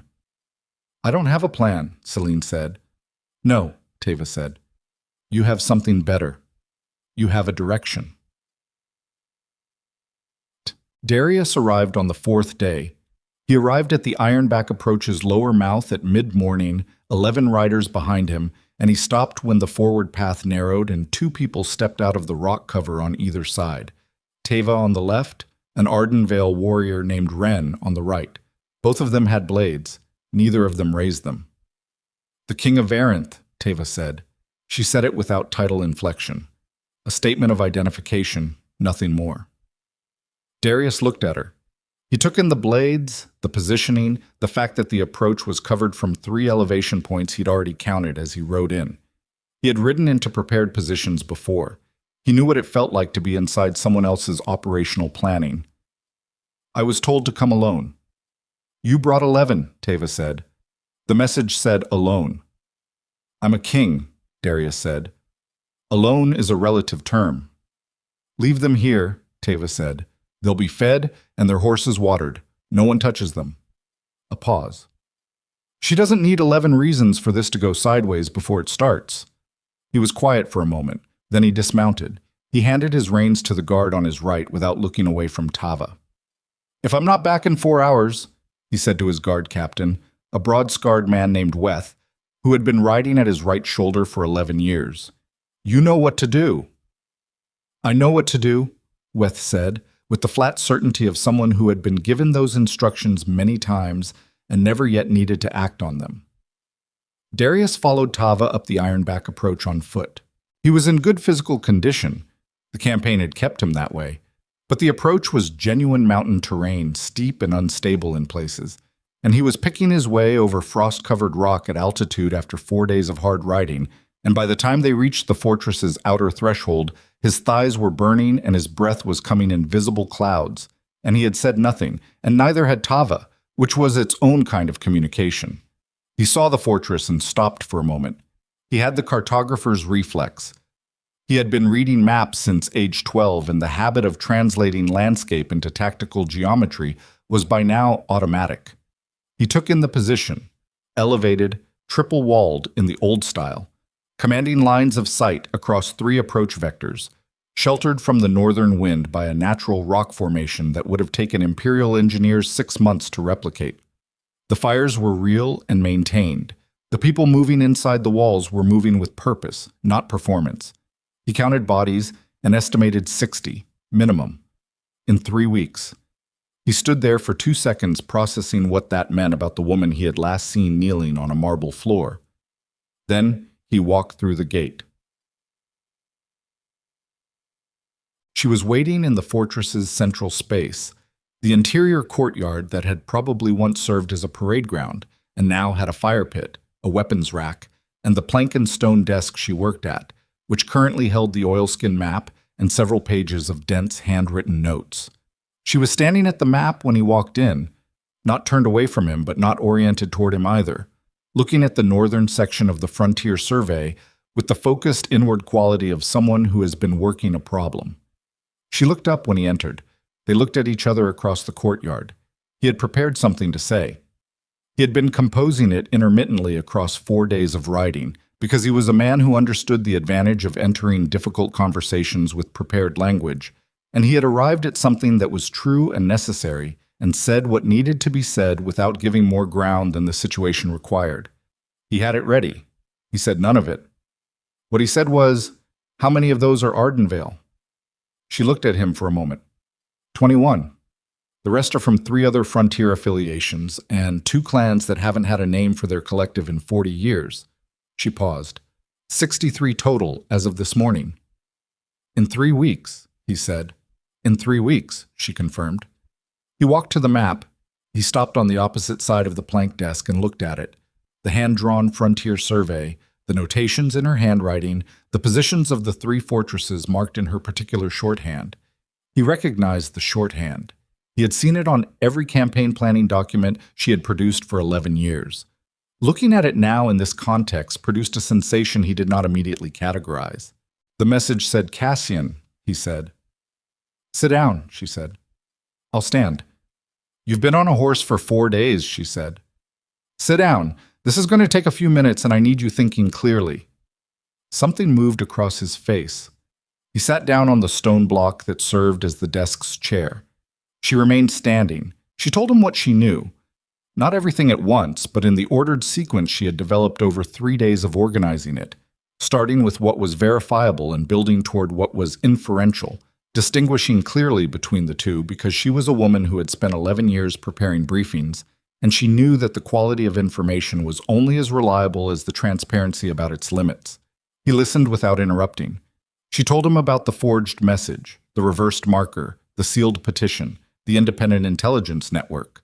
She told him about the Crown Bond and the Northern imprisonment, explaining it in terms of observable phenomena, the resonance in the stone, the accelerating pattern, what she had seen between the peaks, before moving to the framework Vial had provided. She told him that Cassian Vale had known about the bond's function when no court archivist was supposed to, which meant either a private source of significant depth or a timeline of research that predated any obvious trigger. She told him that his intelligence minister had been maneuvering him for months. She told him this in a flat, operational voice, and she watched his face while she told him, and she saw the specific thing she had expected to see. Not surprise exactly, but the expression of someone who has been refusing to look directly at a thing and is now being required to look. The operational flatness he used to manage unprocessed information. And underneath it, in the brief, unguarded moments between sentences, something she recognized as the particular anger of a man who has been used. When she finished, he was quiet for a long time. "The petition was sealed," he said. "How did your sister access it?" "She didn't access it," Celine said. "She heard it described in a corridor conversation between two High Council members who believed they were unobserved. Mira has spent 3 years as a court administrative steward. She has learned certain things about which corridors carry sound in unexpected directions." A pause. "I taught her which ones." He looked up. There was something in his face for a moment that was different from everything else. Not operational, not managed, almost involuntary. "Cassian used the ceremony," he said. "He didn't create the decision," Celine said. "He found the decision and accelerated it toward his preferred outcome. The House Voss alliance was real. Your calculation about succession was real. He identified an existing trajectory and made sure it arrived at the right destination at the right time." He was quiet. She watched him sit with that. She watched him run the thing she had just described backward through everything he thought he knew about the last 6 months of his own decision-making. And she watched him find the places where the seams showed, and she watched the anger deepen and go colder, which was when it became genuinely dangerous. "The thing in the mountains," he said, "is getting stronger every day the bond remains fractured," she said. "I have been tracking the resonance pattern for 3 weeks. The intervals are shortening. The duration is lengthening. At current acceleration, we have weeks before it has sufficient force to move beyond the mountain range." "And what happens when it moves beyond the mountain range?" "Everything between those mountains and the sea," she said simply. "In the order it encounters them." He looked at the map. "The repair mechanism," he said. She said nothing. He looked up. He held her gaze, and there was something in it that was entirely unmanaged. No operational flatness, just the direct, unmediated weight of a man who understood exactly what he was about to ask and what it cost to ask it. "What does the repair mechanism require?"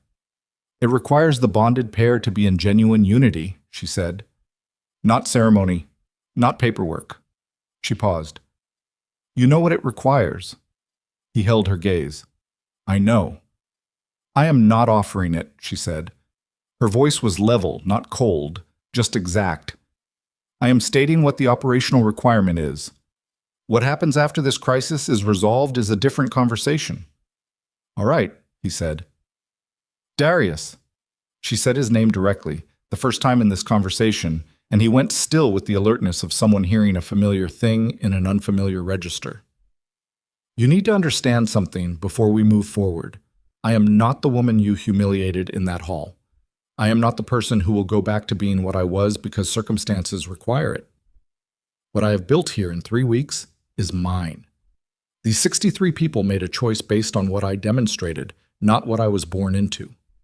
I will not trade that for restoration of what I had before." He looked at her for a long moment. Then he said, "I know." "Do you?" she said. "The woman I humiliated in that hall," he said, "would not have turned around 64 wolf hunters with language. She would not have crossed the Stone Valley. She would not have walked out of the palace at midnight with a pack she'd prepared 4 years in advance." He paused. "She had every component of what she is now. She simply had not had reason to use it yet." Another pause, shorter. "I gave her reason." The courtyard was cold and quiet. "That is not an apology," Celine said. "No," he said. "It's an observation. The apology is separate, and it is not something I can make in 30 seconds in a ruined fortress with a crisis pending. I owe you the full weight of it, and I am not going to insult you by trying to compress it." She looked at him. She looked at him with the full, careful attention she had developed across 11 years of reading him. The tells, the managed expressions, the difference between performance and the involuntary things. And she found, to her own complicated acknowledgement, that what she was seeing was not performance. She picked up the map. "Cassian knows you came north," she said. "He has a contact in this camp whose identity I have not yet confirmed, but whose communications I have been monitoring indirectly for 6 days. He knows you are here. He knows what the operational requirement is for the bond repair." She spread the map on the plank. "He will move. He will move before we have the opportunity to complete what we need to complete. We have at most a day before he acts." Darius stood and came around to her side of the plank and looked at the map. They stood close enough that she could feel the warmth from him.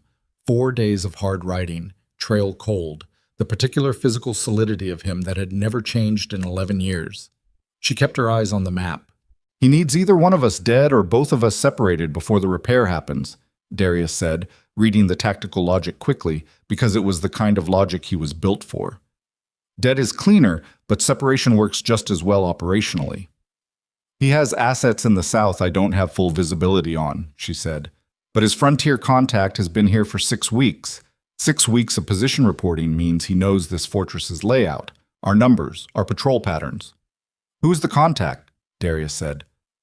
"I have a strong operational assessment," she said. "I haven't confirmed it because I needed the contact active to track what Cassian was being told." She paused. "I've been feeding false information for 4 days. Cassian's current picture of our position and numbers is wrong in 3 specific ways." He looked at her sideways. "You identified a mole in your own camp," he said, "in 3 weeks, without being able to check anyone's background against court records." "I watched behavioral patterns," she said. "It is not different from what I spent 11 years doing in your court." He looked back at the map. He was quiet for a moment. "I have 11 riders. What do you need?" "I need your 11 riders positioned at the 2 southern approaches that Cassian's contact believes are our primary defensive orientations," she said. "They are not our primary defensive orientations. The contact has been told they are. When Cassian's asset moves, that is where they will commit force."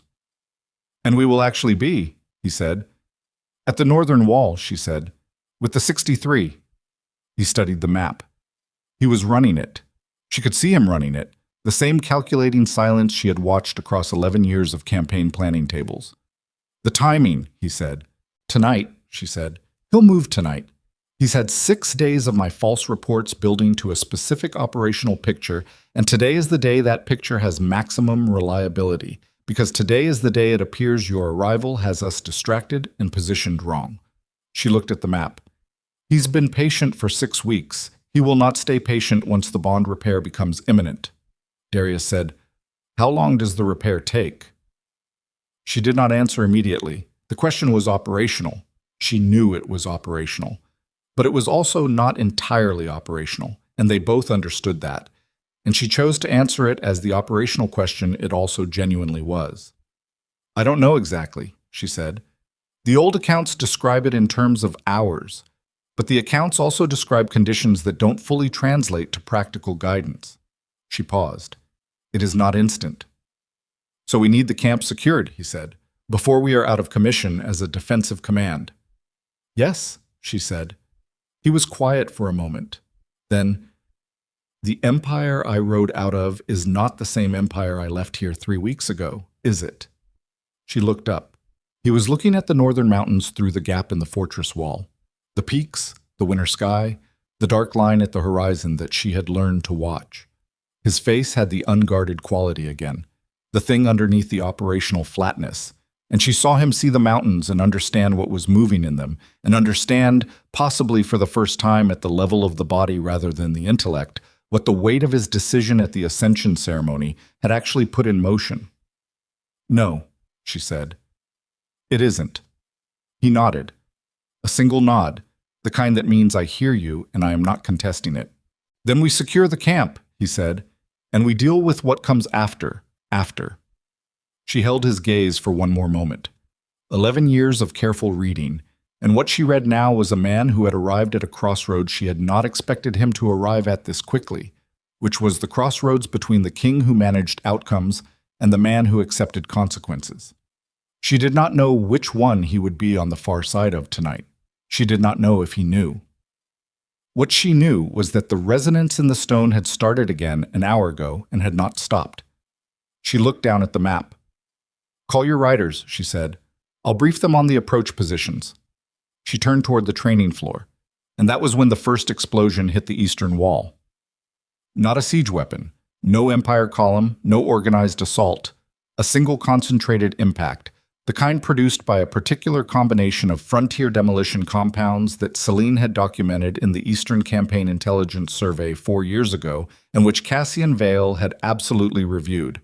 The wall held, old stone, built to hold, but dust cascaded down through the interior of the fortress, and the fire pit scattered sparks, and somewhere in the outer ring someone shouted in a voice that had the specific register of a person who had been expecting calm and received the opposite.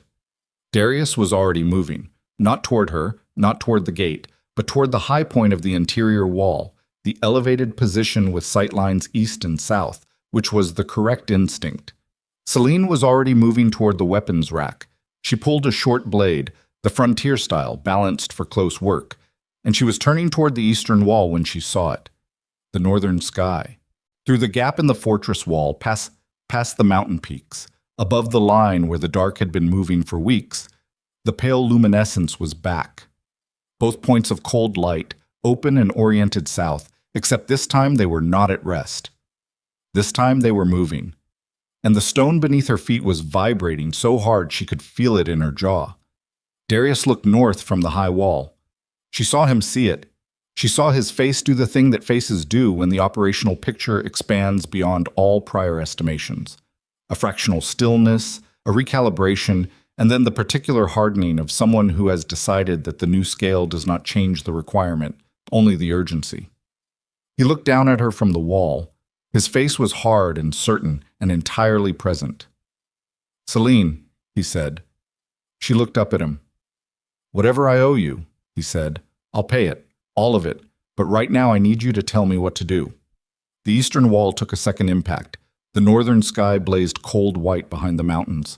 The 63 people in the fortress courtyard looked to the woman holding the frontier blade, and the king on the wall looked to the woman holding the frontier blade, and the woman holding the frontier blade looked at the northern sky for exactly 1 second, long enough to read the acceleration, to calculate the margin, to understand that the window was not hours anymore. The window was now. She looked back at Darius. "Get down from the wall," she said, "and stay close." Darius came down from the wall. He landed hard on the courtyard stone, knees taking the impact without complaint, and was moving before he fully straightened. Around them, the fortress had shifted register, from prepared stillness to active response, bodies moving to defensive positions with the particular economy of people who had been drilling for this. Tava's voice cut through the dust from the eastern impact, sharp and directing. And Celine heard her own people responding to it the way trained people respond to a voice they trust, which was one of the few things in the last 3 weeks that had consistently produced something quiet in her chest. She had built that in 3 weeks, from nothing. She filed it and moved. "Eastern breach is a diversion," she said, not to Darius specifically, but to the air, loud enough for the people near her to carry it. "Primary pressure will come from the south-southeast. The approach Cassian's contact reported as our weak point." She looked at Ren, who was the fastest runner in the camp. "Get the 11 Imperial Riders repositioned. North outer wall, not south. Do it now." Ren went. She looked at Darius. He was reading the courtyard the way he read every operational space, absorbing, calculating, the particular quality of attention that she had always recognized as his most genuinely formidable attribute. Not his size, not his history, not the dynasty behind him. The capacity to look at a fast-moving situation and see it accurately instead of seeing what he wanted to see.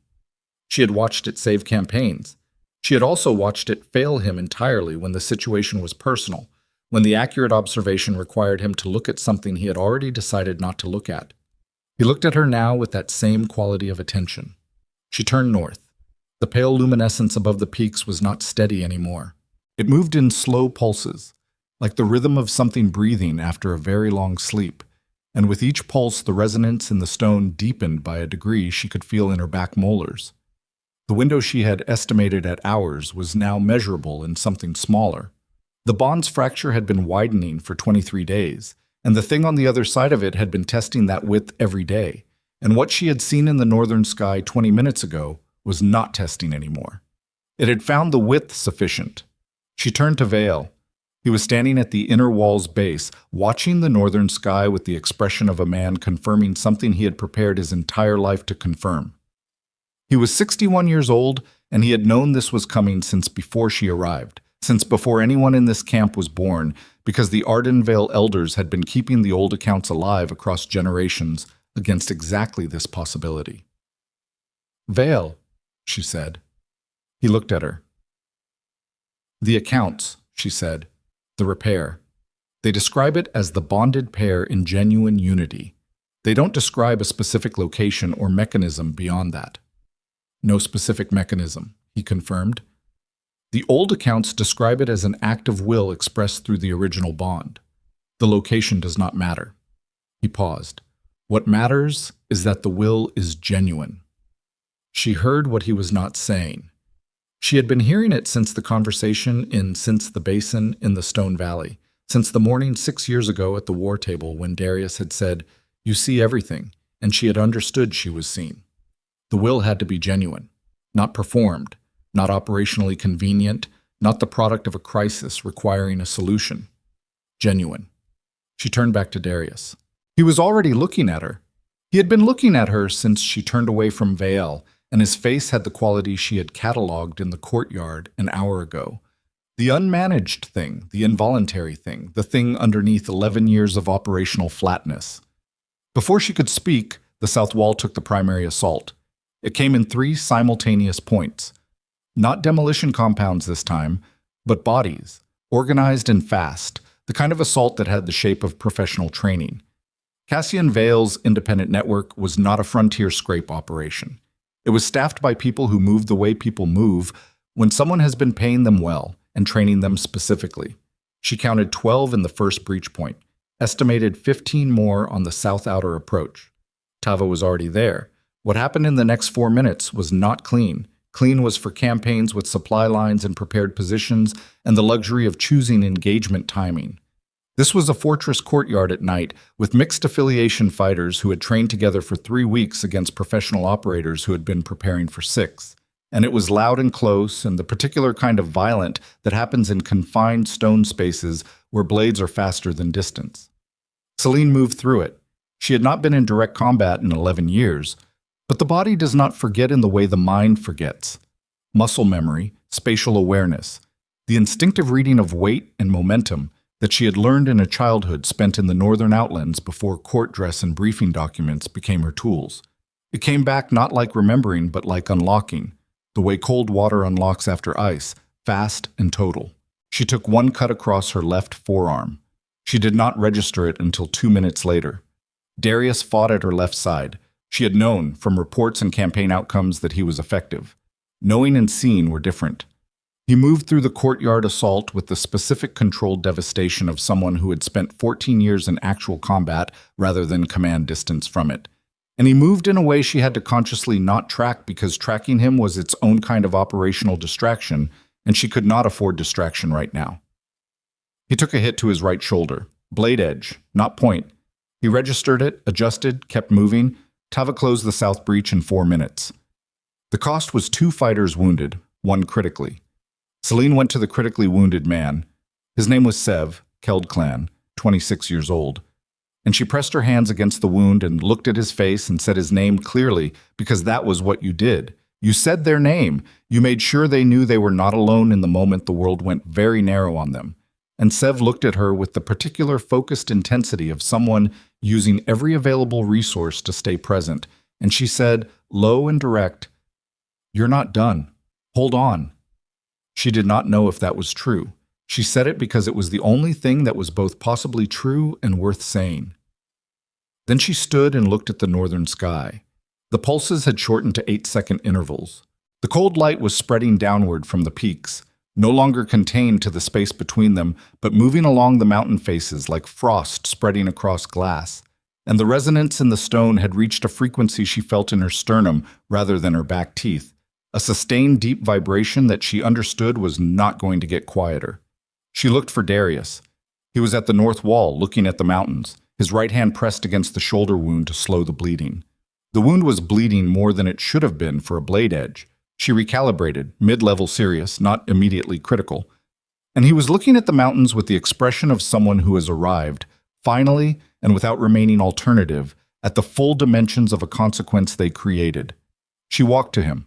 She stood beside him and looked at what he was looking at.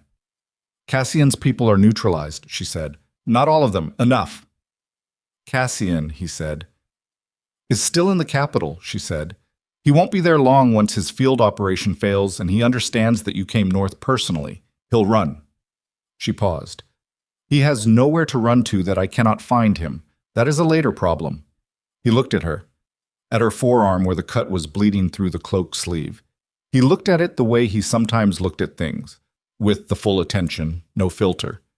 And she saw him register the cost of the last 4 minutes on her body, and she saw something move through him that she had not seen on his face in 11 years, or possibly had not let herself look at directly. "I need to tell you something," he said. "I know what you need to tell me," she said. "Let me say it," he said. Not a command, a request. The difference was in the register, lower, without the operational authority she had heard in his voice her entire time in his court. This was the voice of a man without the architecture of his title around him, just the man. She waited. "I told myself that the decision was political," he said. "I told myself it was succession mathematics and alliance strategy and the operational requirements of the empire. And those things were real. They were genuinely real. I did not manufacture them." He paused. "But the reason I never looked at you in the 6 days before the ceremony, the reason I made myself not look, was because I knew that if I looked, I would not be able to make the decision I had already decided to make. And I made myself not look because I decided the empire required it." He was quiet for a moment. "I chose the empire over the person who had been holding the empire together for 11 years without a title or an acknowledgement. And I told myself that the choice was about what was necessary rather than what I couldn't face." The northern light pulsed. 8 seconds, 6 seconds. The intervals were compressing. "That is not an apology," he said. "That is a true account. The apology is that I knew what I was choosing, and I chose it anyway, and I let you carry the entire weight of the public consequence alone." She looked at the mountains. She had rehearsed this conversation in no specific way, had not prepared language for it the way she had prepared language for the wolf hunters, and the message and the tactical briefing in the courtyard. She had left it unprepared because some things cannot be briefed, can only be entered the way you enter cold water, fully, immediately, without the pretense of control. "You were afraid," she said. He said nothing. "Not of me," she said. "Of what you were with me. Of the specific thing that happened in rooms where it was only us working." She turned to look at him. "You were a king who had built everything on his own authority, and there was one person in the world in whose presence you were something less than fully in control of the outcome, and that was operationally intolerable to you." He held her gaze. "Yes," he said. "I know," she said. "I knew it then. I chose to stay anyway for 11 years because I believed that what we were building together was worth the terms." She paused. "I was wrong about the terms. I was not wrong about what we were building." The resonance in the stone peaked and then did something it had not done before. It changed frequency. Not higher, not louder. Different. Something shifted in its quality from pressure to something she could only describe as recognition, a sound that was almost a word in the language she had understood once without knowing she understood it, in the valley basin, in the dark water.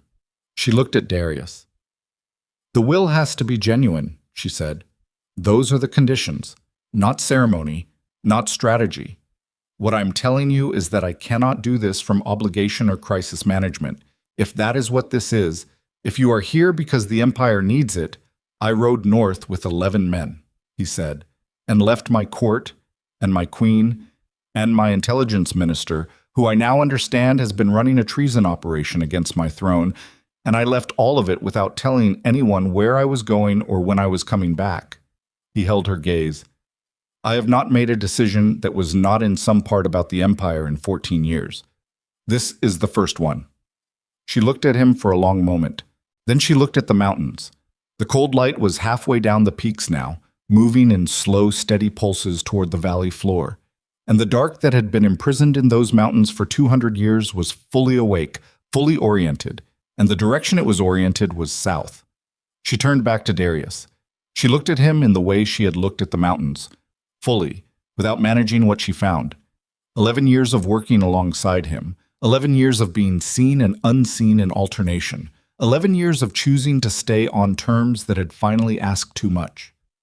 The anger was still there, would probably be there for a long time, was not something that 4 days of writing and an honest accounting in a fortress courtyard dissolved.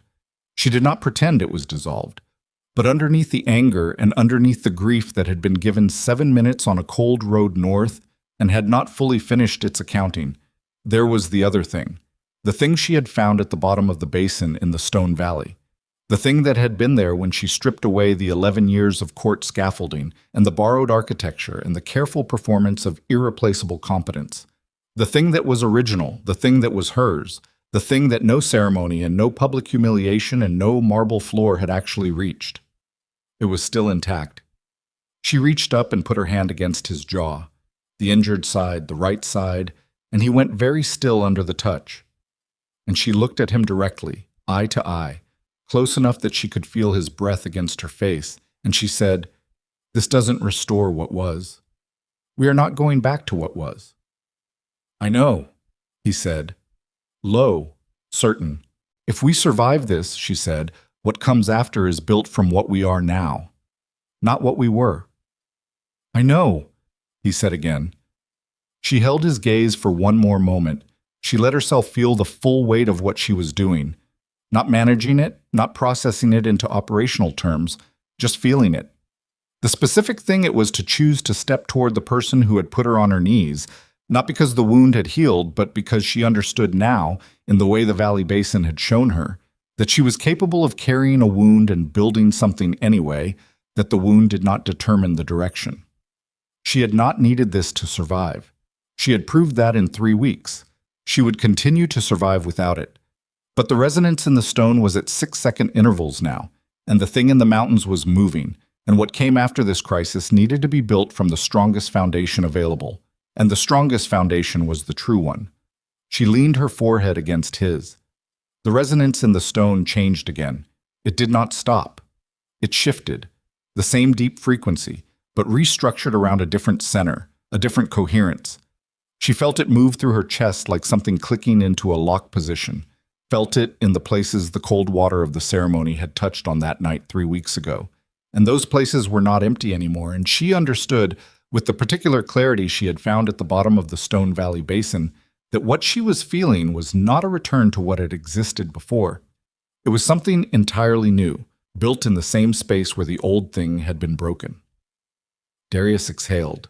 She felt his shoulders drop, the specific fraction of a man releasing something he has been carrying at tension for a very long time. Above the northern mountains, the cold light pulsed once, hard, total, the way lightning pulses, illuminating everything within range. And then it began to diminish, not violently, not like a door slamming, like a tide turning, slow and massive and inevitable. The ancient power that had been pressing against the fracture, finding the fracture sealed and turning back, not destroyed but redirected, returned to the deep stone chambers it had occupied for 200 years. The resonance in the fortress floor softened. Over the course of perhaps 3 minutes, it moved from sternum depth back to back teeth, and then back to something she felt only because she had been tracking it. A faint awareness at the edge of perception, present but contained. Then it was still. The stone was cold and silent under her feet. She straightened. She looked at the mountains. The peaks were dark against a sky going blue-gray with the approach of dawn, ordinary and enormous, the cold light gone, the darkness between them behaving like ordinary darkness. She looked for the length of time required to confirm, with the same operational certainty she had applied to every other piece of information in the last 3 weeks, that what she was seeing was what she thought it was. It was. She turned around. The courtyard had the particular quality of spaces in the aftermath of violence. The irregular stillness, the scattered evidence, people standing in positions that had not yet been released from the alert of the last hour. Tava was at the south wall with 3 fighters, assessing the breach. Vale was at the inner threshold with the expression of a man who has watched a thing he spent decades preparing for arrive and resolve, and whose face does not know yet what to do with the absence of the anticipation. Sev was still alive. Someone was with him. Darius stood beside her. He was looking at the mountains, and then at the courtyard, and then at her, running the assessment that was probably going to take weeks to fully complete. The scale of what had just happened, the cost of what had created it, The distance between the king who had left Valethorn 4 days ago and the man standing in this courtyard now. He said quietly, "The court."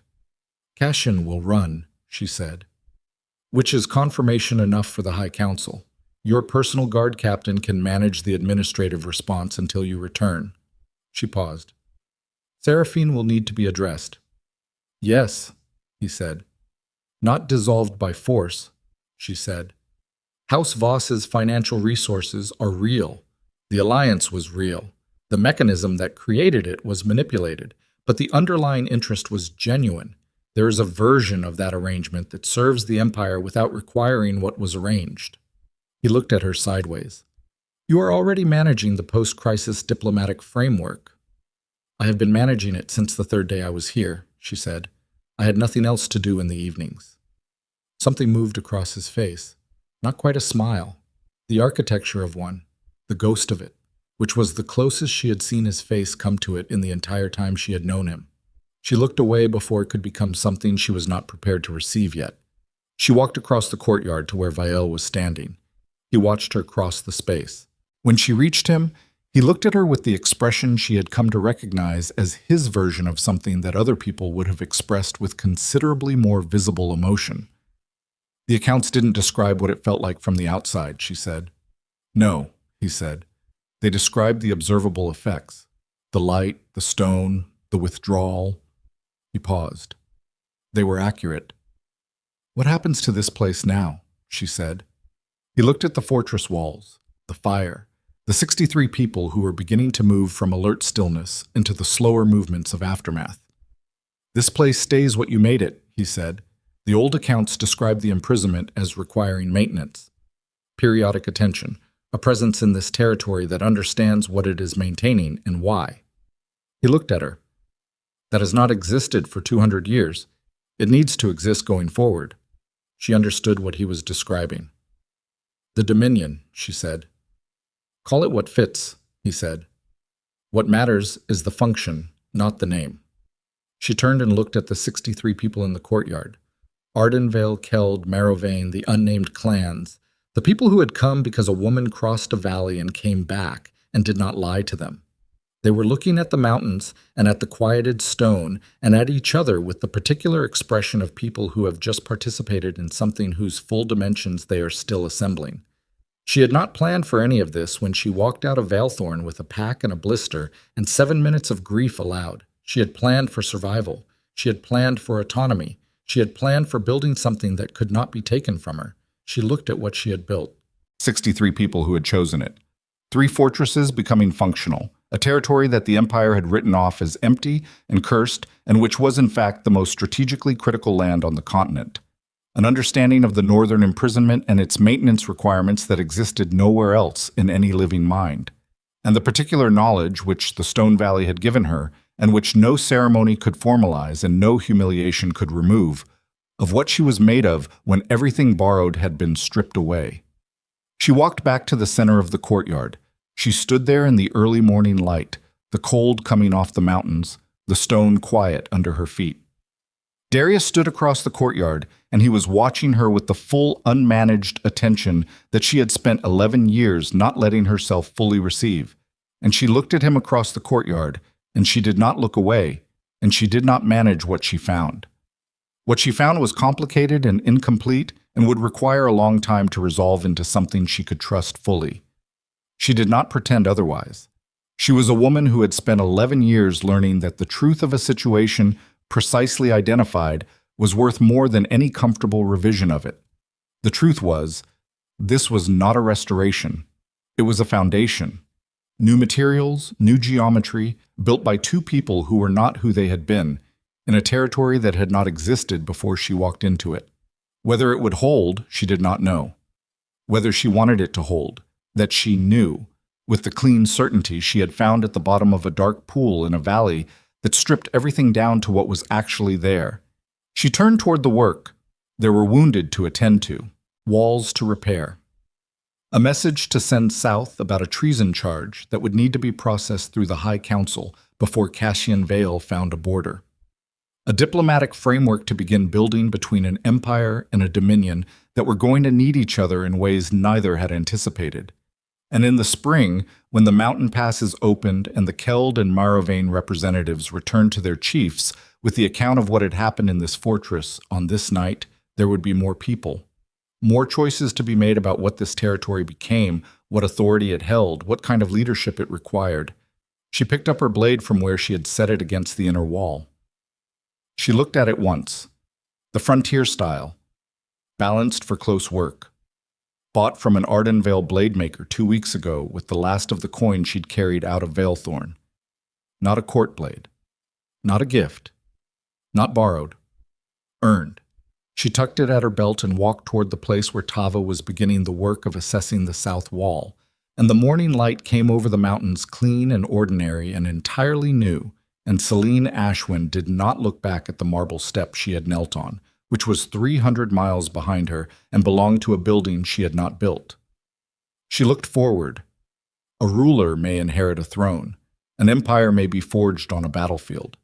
But the rarest thing, the thing that neither gold nor title can manufacture, is the kind of authority that lives in the body of a person who has been reduced to nothing and found that nothing was not the bottom of who they were. It was only the beginning.